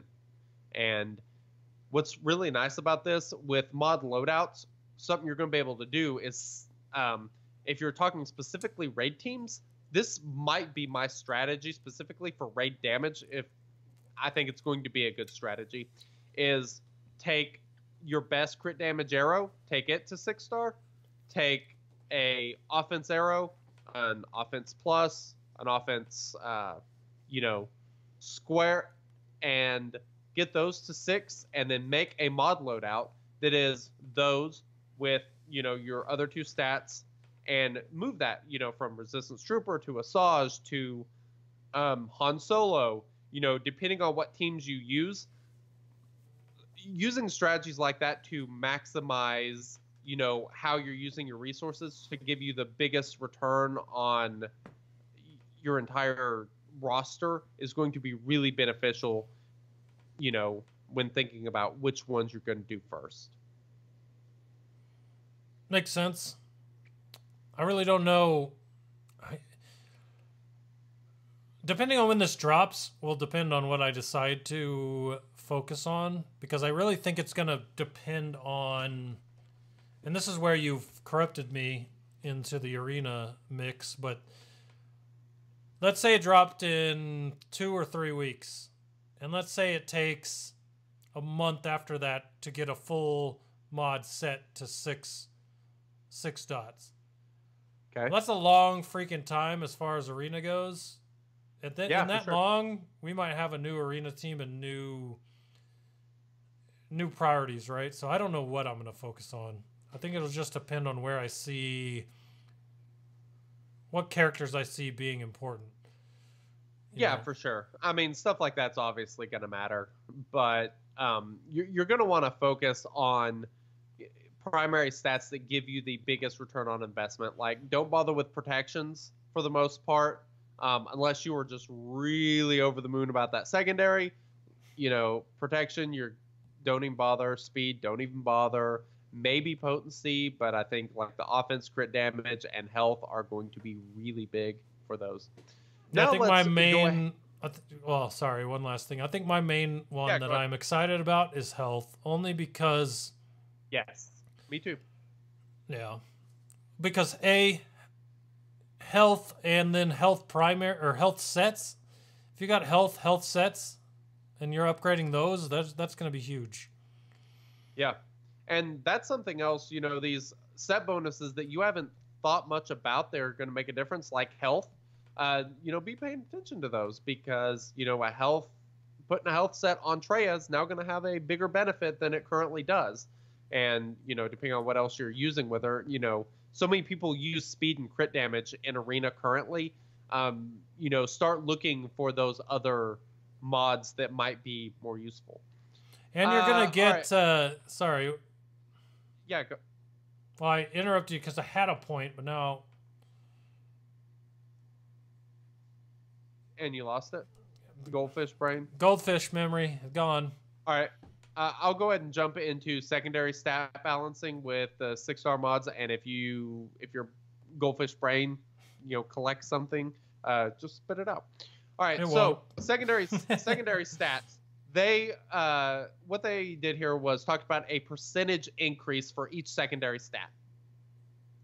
Now we'll have to go through and see exactly how this changes things. There's one thing I've already looked up, and I'm going to talk about that here in a second. But first, we'll look at health. So health percentage is going to see an 86% increase, which isn't quite a doubling, but it's close. The flat health numbers is only going to see a 26% increase.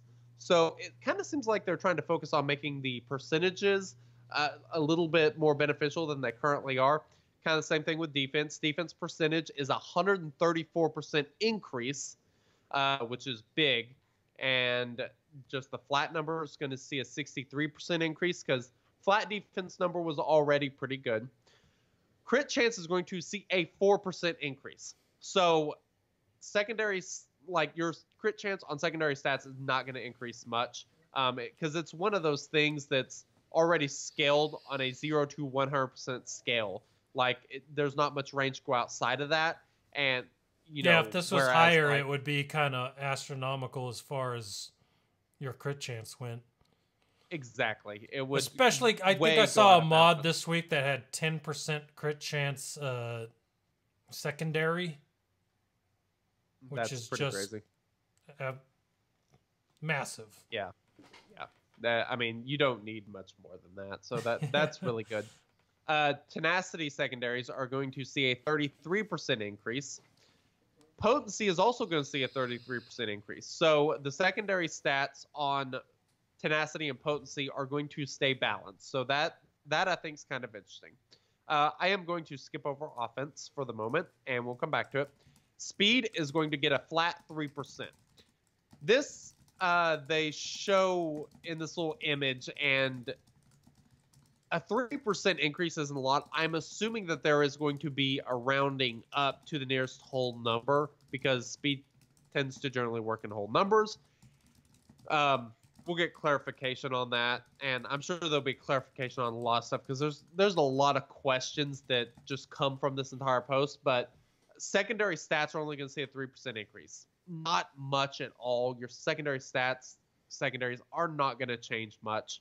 So this is a reason to start looking at what other secondary stats you may be able to benefit from by taking, mods up to 6-star. Protection, the percentage ones are going to see a 33% increase, and flat protection is going to see an 11%. So again, they're increasing the percentage secondary stats more than the flat numbers to try to get them in balance. I'll be curious to see how the protection works. I assume percentage ones are going to be probably more beneficial on tanks. The flat ones might be more beneficial for, attackers and stuff like that. We'll have to look at some numbers on that and actually get some raw data and see exactly what that looks like. But offense, I skipped over. I'm going to go back to it. I've already kind of looked at this, and this is interesting. Offense percent is going to see a 202% increase. Flat offense is going to see a 10% increase. So, this is absolutely huge. So, say a secondary stat of 0.5% on an offense. That's pretty common. It's not that uncommon to see one. So that would go from 0.5% to 1.5%. While your flat offense number, if you had one that's 50, which is about equivalent, those are both kind of on the higher end of pretty good on secondary stats, and it would just go to 55.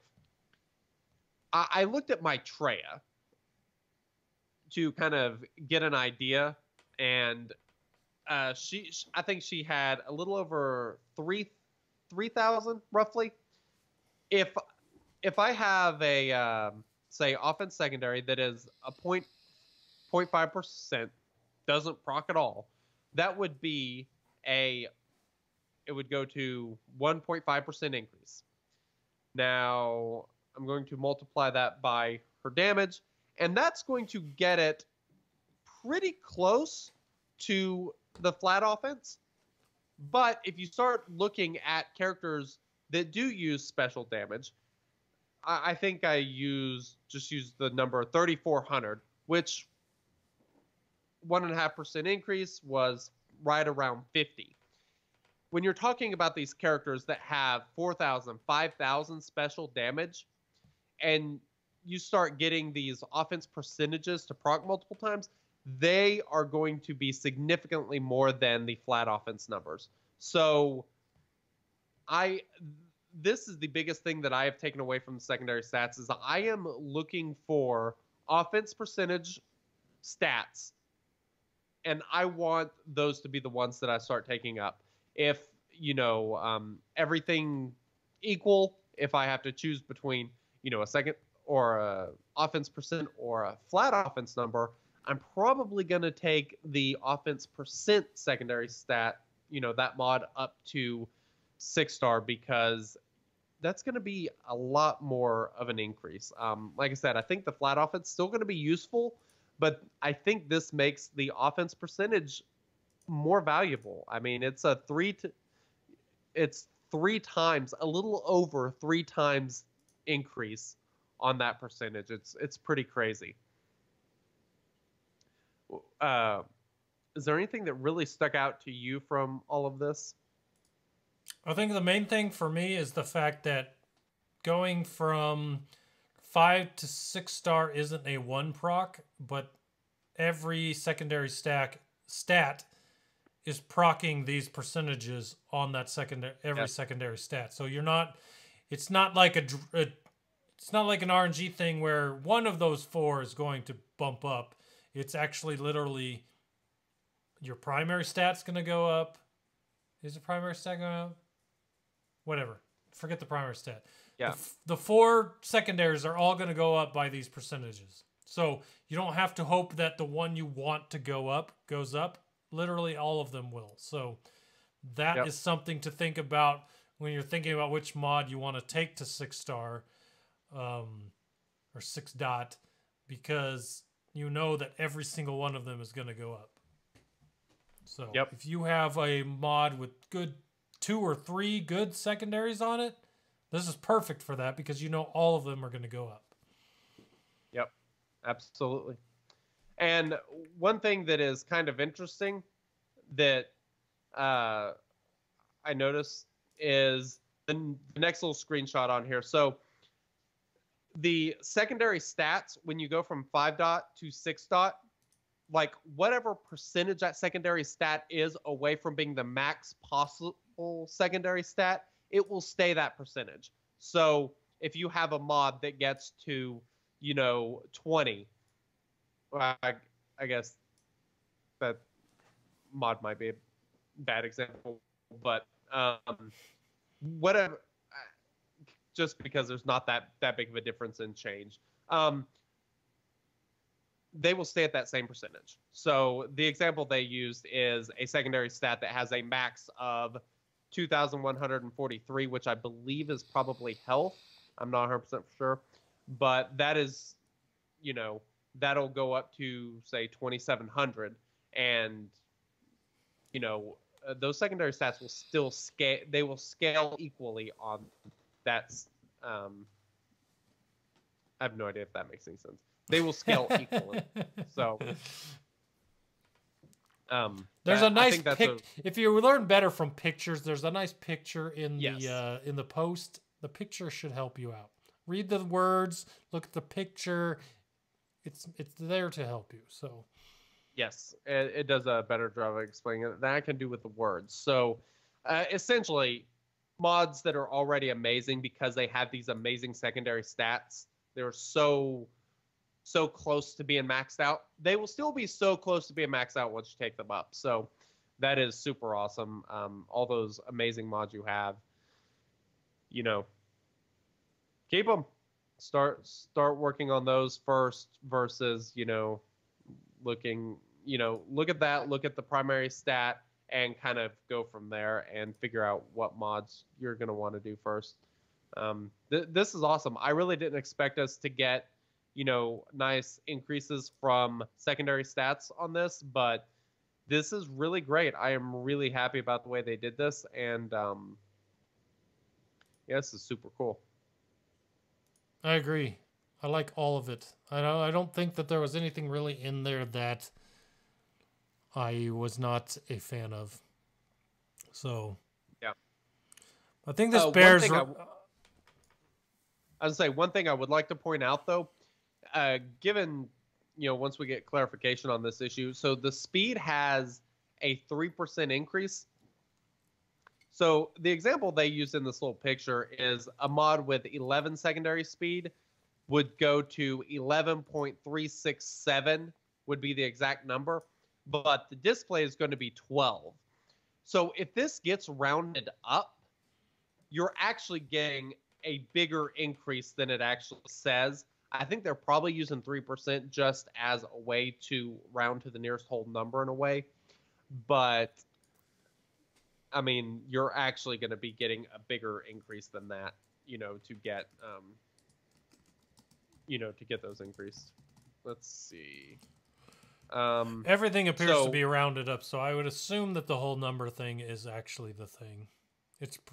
Yeah, and if it is the whole number, so this example that they use, if it actually does go from 11 speed to 12 speed, that is just over a 9% increase. So, I mean, that will actually, that may change the way you actually want to think about things. And there may be, certain speeds that essentially you will get more benefit from, and some speeds you may get a little bit less benefit from, depending on exactly how that works out on a percentage basis. Yeah, for sure. So I think what I was going to say is something that bears repeating, I think that you should know when we're looking at slicing, okay? We've talked a lot about blue and green mods and why, if they have using speed as an example on them, because that's usually a good secondary to have on things. Why are those two more more important right now than some of the other colored mods, and the reason for that is if you get a 5 speed on a green mod, if you upgrade it now at least to 3, you know that 5 speed is going to proc once. So now you know. Now let's say it procced 4. I don't know why I'm using 4, but 4. Let's say it procced at 4. Now you have a 9 speed on that. It's got 1 proc on it already.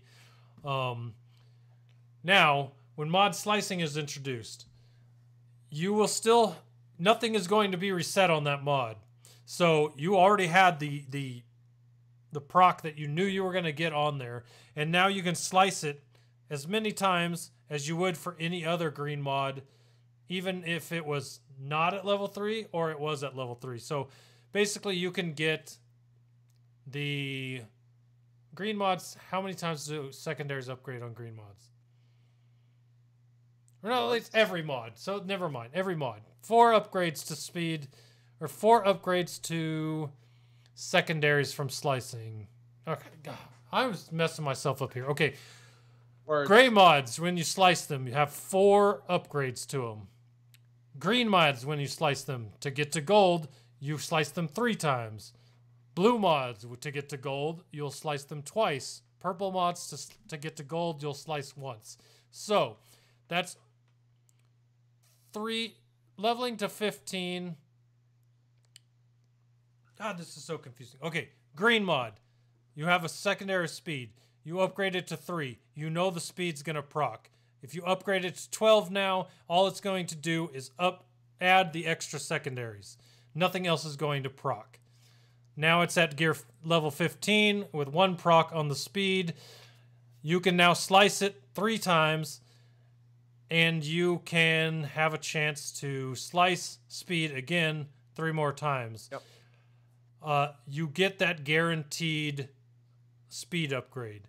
If you do not upgrade your green mod with speed on it before this update comes out, what's going to happen now is you're going to update it, and it's going to update and give you all of your secondaries before it ever procs anything.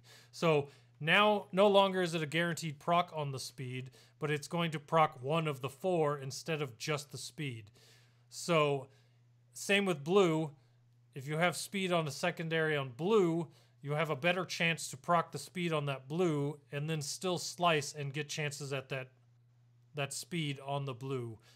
Whereas if you don't level a blue with speed secondary, it's not going to upgrade one of those 2. It's going to give you the other 2 secondaries before it starts proccing on them. So your better chance for better speeds on mods, or better chance on offense, or whatever stat you want on mods, is to upgrade them now. That way that stuff's irreversible and you can get bigger procs on them. Yep. For sure. So for example, if you upgrade, one last thing. So if you upgrade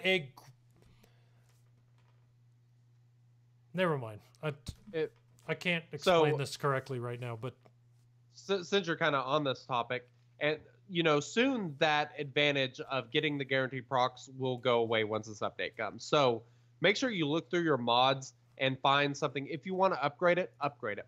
Now, I actually just went and did some math on this real quick. So I went to Swagaga and looked up my best secondary stats of percent offense and raw offense. And I'm going to look at my Traya. Just to double check, my Traya has 4,390 offense without any mods on her. If I put my best secondary offense percent mod on her that has been taken to 6 dot, it would give her 213 additional damage on her special damage. And that is an offense number that you can get off 2 procs. 2. Now, I have another mod that is my best flat offense mod. It procced 4 times. It is 180. After this increase, after this update, or taking it to 6 dot, it would be 198. So that is actually getting 15 additional damage by having a secondary offense percent proc 2 times. I hope that was easy to follow. So an offensive secondary can proc half as many times as a flat offense number and give even more offense to a character that does special damage. It won't be quite that benefit on a character that does physical damage, because physical damage is generally significantly lower than special damage, but that's going to be really big. You know, if you have percent offense secondaries, go ahead and level those up, especially if it's an offense primary or like crit damage set or offense set or something like that you may be using on like on Atreya, a Saw, something like that. Definitely do that and be paying attention to that, because that will give you a really nice return on investment. Anything else left to say about this? I have one last thing to touch on as far as this post goes, but I want to make sure we're good on the actual mod changes. I think we are pretty good on the actual mod changes, except for the mod challenge. Is that what you were going to talk about next? Yes. So okay, go for it. Mod challenges are changing as well. It kind of burns a little for me, but it's fine. I'm not hurt by this or annoyed by it, whatever. The mod challenge requirements are going away. So mod challenges basically won't require first order or resistance or Jawas or, you know, any of those requirements aren't on mod challenges anymore. It'll just be have you go and do this. Once you've unlocked it at 3-star, you can sim this or whatever. So basically all of us with Gear 8 and 9 Jawas, those things, those aren't required anymore. So for anyone that was working on Jawas, trying to get them to the point where they could farm crit damage mods, that's not something that's required anymore. And they did that because they felt like having those requirements on there was keeping people from wanting to even do it. Like, people would see crit damage required Jawas and decide, oh, well, I'm never going to farm those then, because they just didn't want to farm Jawas, because Jawas right now are Jawas and not really good at anything. So that's true. They took all those requirements off, and now it's just go in there and do it, and then that's the end of it. So I just had sorry, go ahead. I think it's a good change. I think it'll open it up for people to, once they unlock mods, to go after what they want instead of only having health or defensive as an option. Well, I say defense. Defense took Jedi, and when we started, most people had Jedi at that point because Grandmaster Yoda was one of 1 or 2 legendaries at that time. So pretty much everyone had the Jedi to run the event or that challenge. Yep. But now they can pick whatever they want and don't have to focus solely on health and defense mods. Indeed. And so this kind of got me thinking a little bit. Now that you can farm any mod set you want, what mod sets are going to be best? I still think crit damage and speed. I still think crit damage is probably the best, just because of when you look at raids, it's just such a big advantage for doing as much damage as possible in the quickest amount of time. And, speed, there's no change. These other secondaries are just trying to catch up. However, one thing I was thinking about, I kind of started thinking, like, what characters are going to be nerfed by all these changes?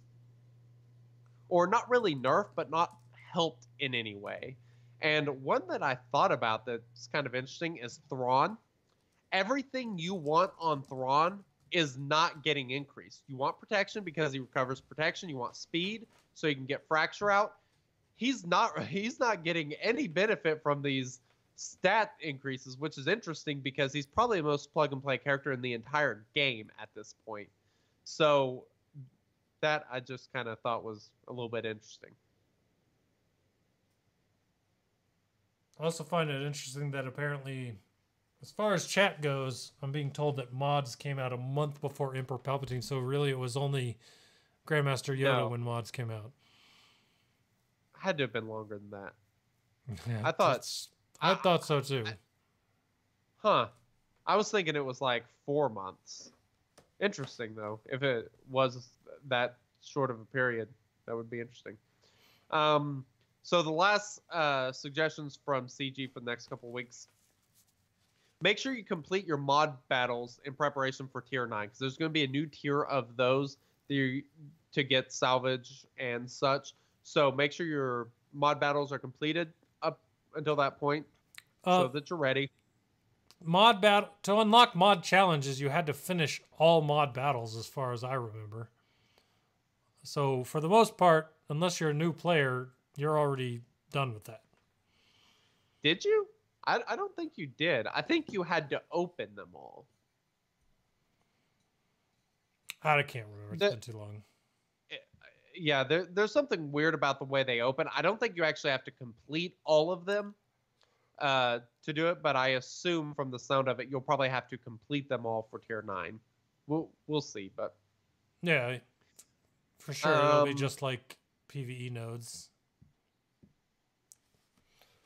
So. And then, work on leveling up those green, blue, and purple mods if you want to take advantage of the guaranteed upgrades. So, percent offense, speed, still. Look over, see what it is you like. Those are the two that stick out to me as the ones that I'm really going to be focused on. And then they say hold off on selling lower level mods until slicing is available, which is kind of interesting. I'm not sure why. One last trick kind of up their makes me sleeves curious. for you. That's kind of what I thought. I mean, this is only a preview. It's not everything. So, there may be something else, or just maybe you never know what you may have. So, Yep. all right. You ready to do some giveaways? I'm ready. Are you ready? I am always ready Always because ready. I've got this. How about that music? You like it? I do. It's the Return of the Mac. Ooh. Wait, Return of the Mac. Sorry, Return of the Mac is a song. iPad? Oh. It's a hip Cool. hop jam. Where you been all your life? Yep. Not my genre. So, all right. So, let's pull up and give away $30 to our Twitch subs for the month. Go to my fancy random deal, and I am going to go and pull a name, and it is Klandweh, Klandweh. You are our winner for the $30 Twitch. So hit us up and let us know, and we will get you that gift card. He is not in Discord, so definitely got to hit us up on Twitch or send us an email at theshatteredorder@gmail.com. Indeed. I am looking for our Patreon file. All right. Are we ready for this? I'm ready. So far, I'm this is going almost much ready. better than last time. I haven't had to fake excitement. Or sorry, Hey. fake really, Dan. really excited. Can you do me a favor? I can always do you a favor. What's up?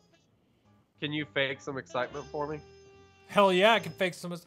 Dude, who's got the $10 Patreon gift card? Tell me now, please. All right, hold on. Too Let slow. me, I am literally falling out of my seat. Come on. All right, well, hold on. Stop telling me to hold on. Tell me the name.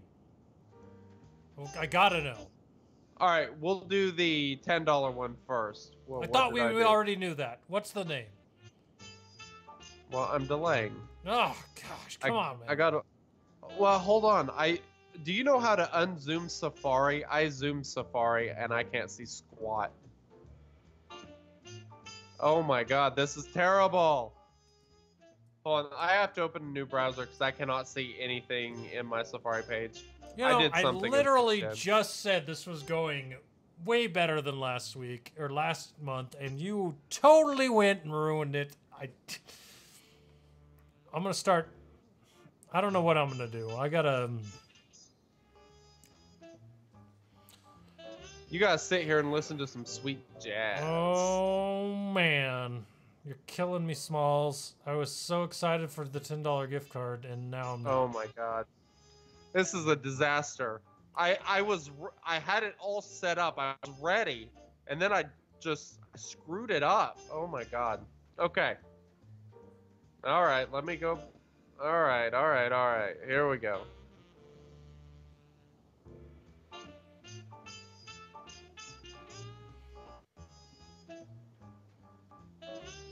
I thought Vistara Kai. I thought you said calm down. I'm like, all right, I can calm down, I guess. It's just too exciting, though. All right. The winner of the $10 gift card is Elon Mustard. Elon Mustard. I know that guy. I've heard of that name before.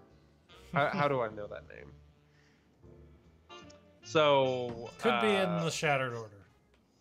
He actually is. Yeah, that is a really good point. All right, now let's go to the $30 gift card for our patrons. Tell me who it is. Tell me who it is. Tell me who it is. Tell me who it is. I'm working on it. Hold on. I believe that I've held on long enough, and I really want to know. Do you? I really want to know. I'm going to guess Cable. Cable's what you're going to pick. That's my guess.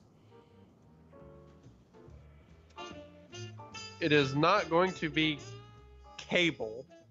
I have to look up and see who this is. I'll just continue sitting here waiting. STL Bruce. Hey! STL Brews. Winning the $30 gift card. I do believe STL is in Future of the Order. I believe you are correct. Yes. And you got all these names written down, right? Totally. Right now I did. All right. I'll get that last one for you. Yeah, thank you, all right, sir. So, big, huge shout out to all of our patrons. We really appreciate it. You guys help us do a show and inspire us to keep doing what we're doing. And Kavoth, Cable, whatever your name is, and Man's Window, both of you guys, I owe you roster reviews, so we'll be doing that soon. Be looking out for that. I think one of them we may try doing a video roster review, see how that goes. So big shout out and thank you to Quoth, Ringer, Maze Window, J-Pod, Z-Splash, STL Brews, Recoil, Elusive One, War Bobby, Boo Earns, EOK, Dr. Sheesif, Turner Viobi, Rock, Obsidian, who upped his pledge this month, the Star Kai, who upped their pledge this month. Thank you very much. 2 new Patrons, Ben_NZ and Ruskies, Hands of God 007, Painted Land, Elon Mustard, Boba Finn, Jitsu Jet M4, Sour Diesel Moonrock, Gore Stag, Lorraine Dethane. I always butcher your name. I am so sorry. I hope it's not a guy now. Elton Blues, Tyrek Thorne, Michael Bluth, DJ Infidel, Zizer, Darth Molly, another new Patreon for the month, First Order Wookie, McMull 2, Sleepy Bulldog, Ron Paul Bunyan, and last but most certainly not least is Han Pikey. Lorraine. So, do what? Lorraine. Sorry. Loran.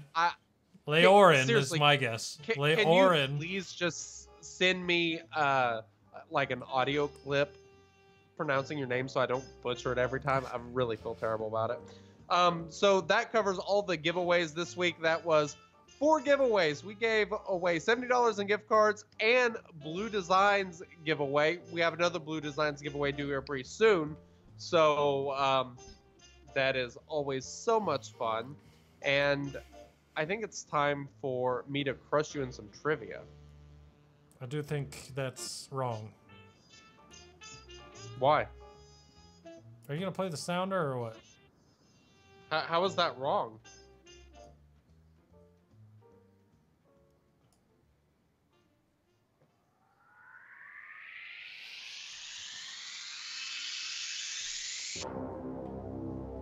It's time for the sexy bearded duo to battle in their SWOGA knowledge in the most exciting trivia event in the Outer Rim.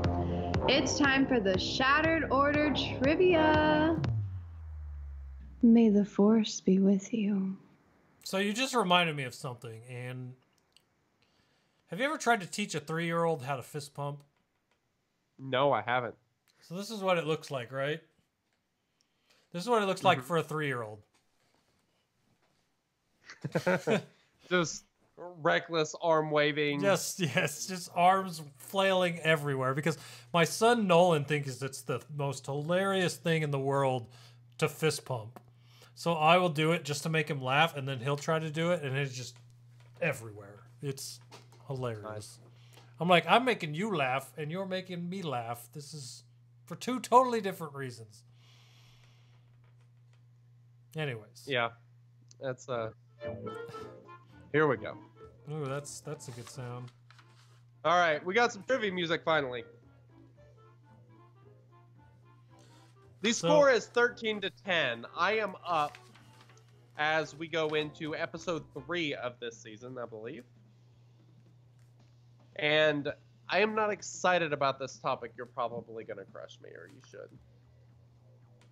Been a while since I played with my T3 M4, but I do feel like I have a good grasp on him, so. All right, cool. Well, start us off with Question 1. All right, question 1. Let me bring it up here on the screen. There it is. T3M4 and the droids.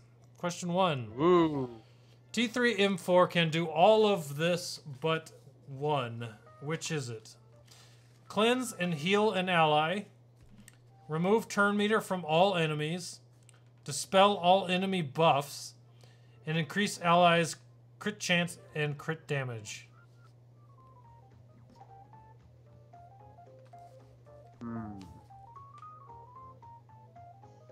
I don't think I know the answer to this one. I do know the answer, and if it's not the answer that I'm saying, I will dispute it. Interesting.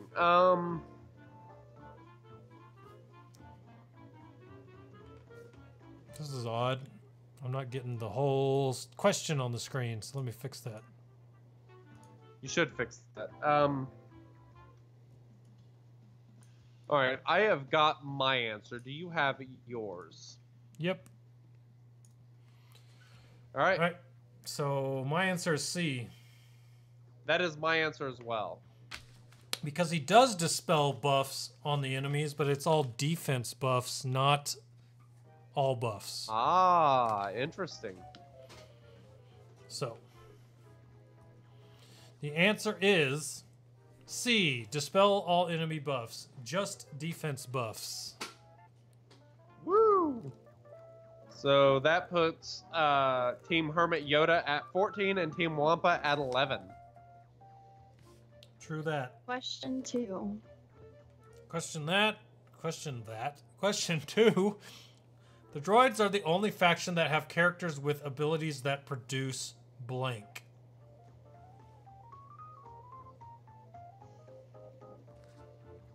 This is odd. That have characters with abilities that produce blank. And characters is plural, so it's not whatever buff BB-8 gives.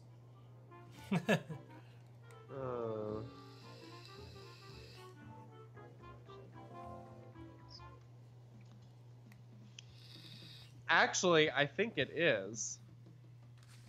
Well,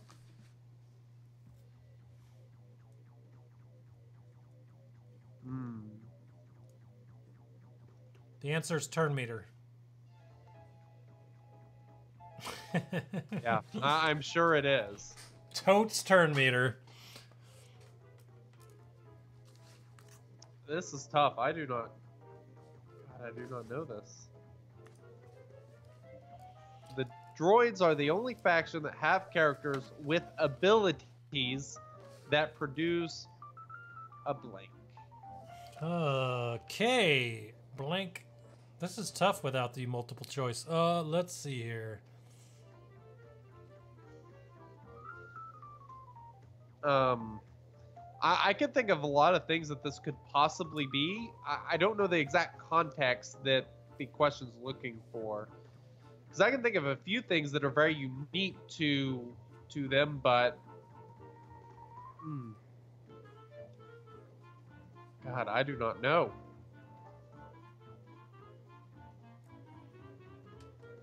I want an extra bit of time here because I want to come up with an answer at least, but nothing is coming to mind. Also, I can't wear this hat any longer, so I'm just going to look like the brightest person in the world because of this light above me. Oh, you're nice and shiny. Hello. God, yeah, I really have no idea. And I know as soon as I see the answer, I'm gonna be very annoyed. Yeah, me too. I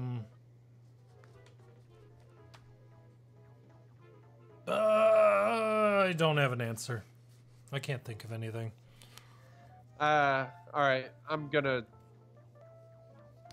going with burn. Okay.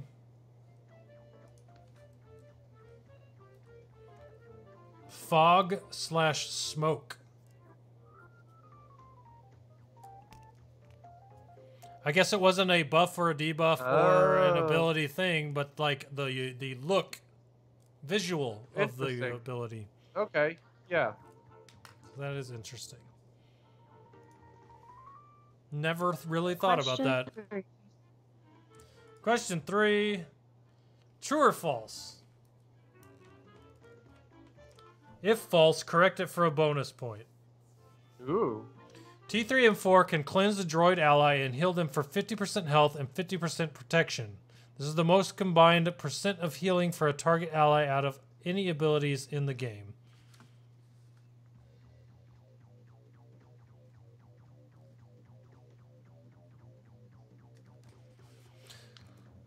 I don't know the answer to this, but I also feel like why would they add the if false corrected for a bonus point if it wasn't false? That's kind of my thoughts as well.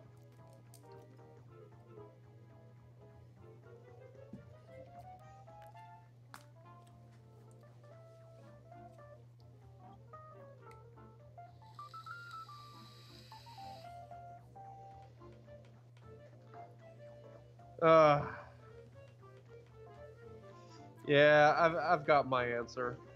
As do I. I guess I should write my answer for the bonus question. All right. Showing my answer. I am going with false because it's the incorrect percentages. I don't think we can give you a bonus point without giving you the correct percentages, but I put true. Okay. So let's see what the answer is.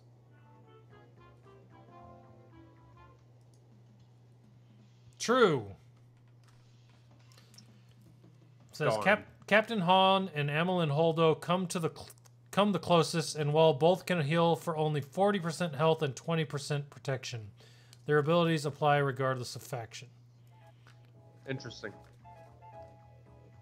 Bummer. Question 4. Question 4, here we go. Worth more than 2 points. Name the droids name the droids that inflict target lock. Buffer 0.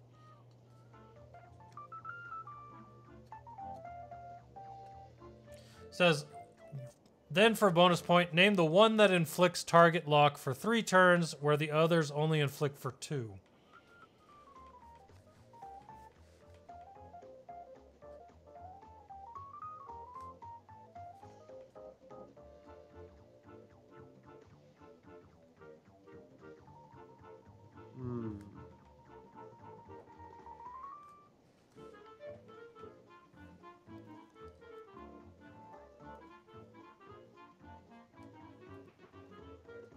So I'm confused on the points here. It says buffer 0, so you have to get it exactly right. You have to get all of them correct. No, I think what's saying is You can't get any wrong. You can't guess a wrong one. correct. Every one that you get wrong is a negative point. Okay, that makes sense.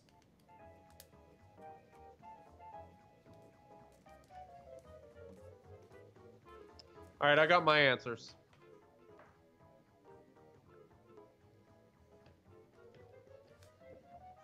What was the bonus part of that? Name the one that inflicts target lock for 3 turns, where the others only inflict for 2. Okie dokie. Alright, I got my answer. I do too. I am going with IPD, IG88, T3, with T3 is the one that inflicts for 3 turns. IG88 inflicts target lock? Yes. Nice. That must... See, I was trying to think of newer characters, but I guess they were all he was reworked with the Bounty Hunter pass, so I didn't really think about him. I have T3 and Probe Droid, and I have Probe Droid as the 3-turn one. Ah, dang it. Alright, Okay, so... and the answers are... T3, M4, IG88, and Imperial Probe Droid. Okay. And who did you put for the 3-turn? T3. Apparently it's IG88. Huh, interesting, okay. So, I'm going to get 3 points, you're going to get 2. Yep.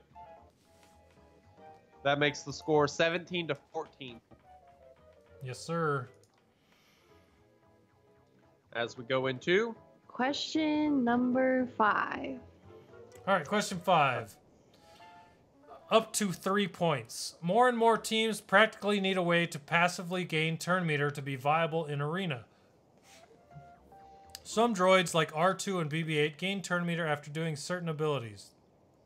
All of them can gain turn meter upon a crit under HK lead, but some would argue they need more. Which droids can gain turn meter passively with no action necessary from themselves or allies? And then it lists all the droids. Ooh.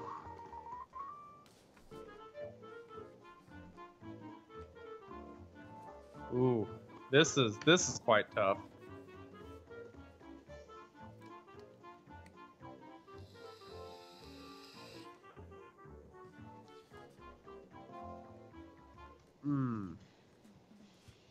Gain turn meter with no action necessary from themselves or allies.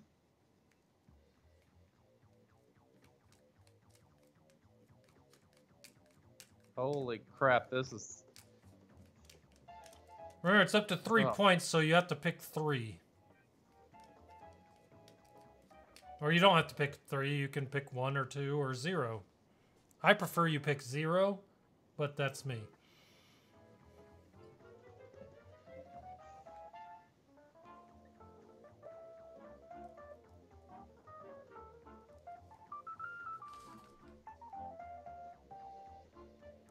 Since there's no buffer, I'm going to guess on this one. Well, part of it. I have a technicality on this one that...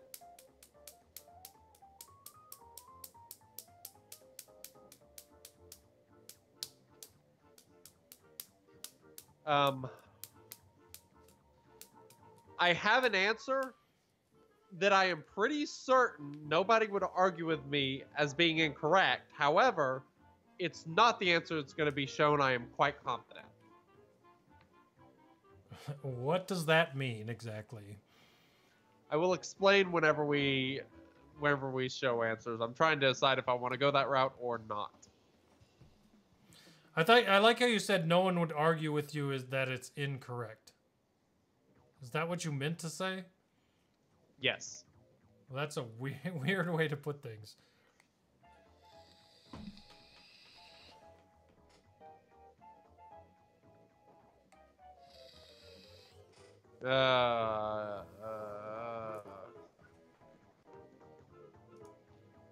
I'm gonna put kind of two different answers.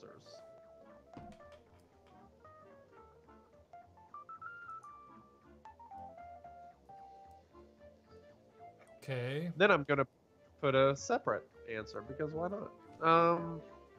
How many answers? So 3 total? Or you're picking 3 sets of 3 and then you're going to pick the best one? I'm confused. It's... you'll understand when you see it. All right, well, give me your answers and then we'll see what you meant. As far as I'm concerned, you pick 3 droids and then you're good. Or you can pick 4. No, you can't pick 4. It's up to 3. Pick 3. Or I'm just gonna write every droid. It's up... Oh, it says up to 3? Up to 3 points. So there's only 3. Okay. Okay, well that may change my stipulation then. So my answers are going to be then B2, K2SO, and Chopper. However, technically, all droids can under a Rex lead. Yeah. I don't like it. Technically, it's true, and you can't make the argument that it's not, but I don't think that's the intent of the question. It's a loophole. I found a bug in the question. What's your answer? I have B2, BB8, and I just guessed IG88. All right, and what are the... What were yours actual again? answers? B2, K2, and Chopper. Okay. All right, so the answers were B2. I think we all know this one, yes. IPD, plus 3% after droid ally turns. Huh. And L3, 15% if droid ally is damaged. Okay, so technically IPD wouldn't count because that would require an action from a droid, right? Isn't that what it said? What was the reasoning on it? Which droids can gain turn meter passively with no action necessary from themselves or allies, it says. Well, that requires... Okay, I guess technically if a droid is stunned, their turn would pass. I would guess IPD would still gain turn meter. Well, yeah, true. Good point. Okay. I think that all checks out. I believe Chopper gains turn meter, though. When he's evaded or something like that? When he's evaded, that would mean he had to do something. Or, sorry, whenever he evades. That's what I meant to say.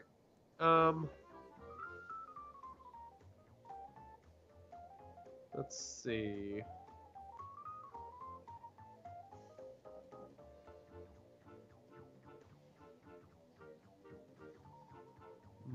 Nope. He does, Oh, he has a turn meter reduction on one of his abilities. Yep. Bummer. Alright, so did we both get 1 point on that one? Yeah, I got 1.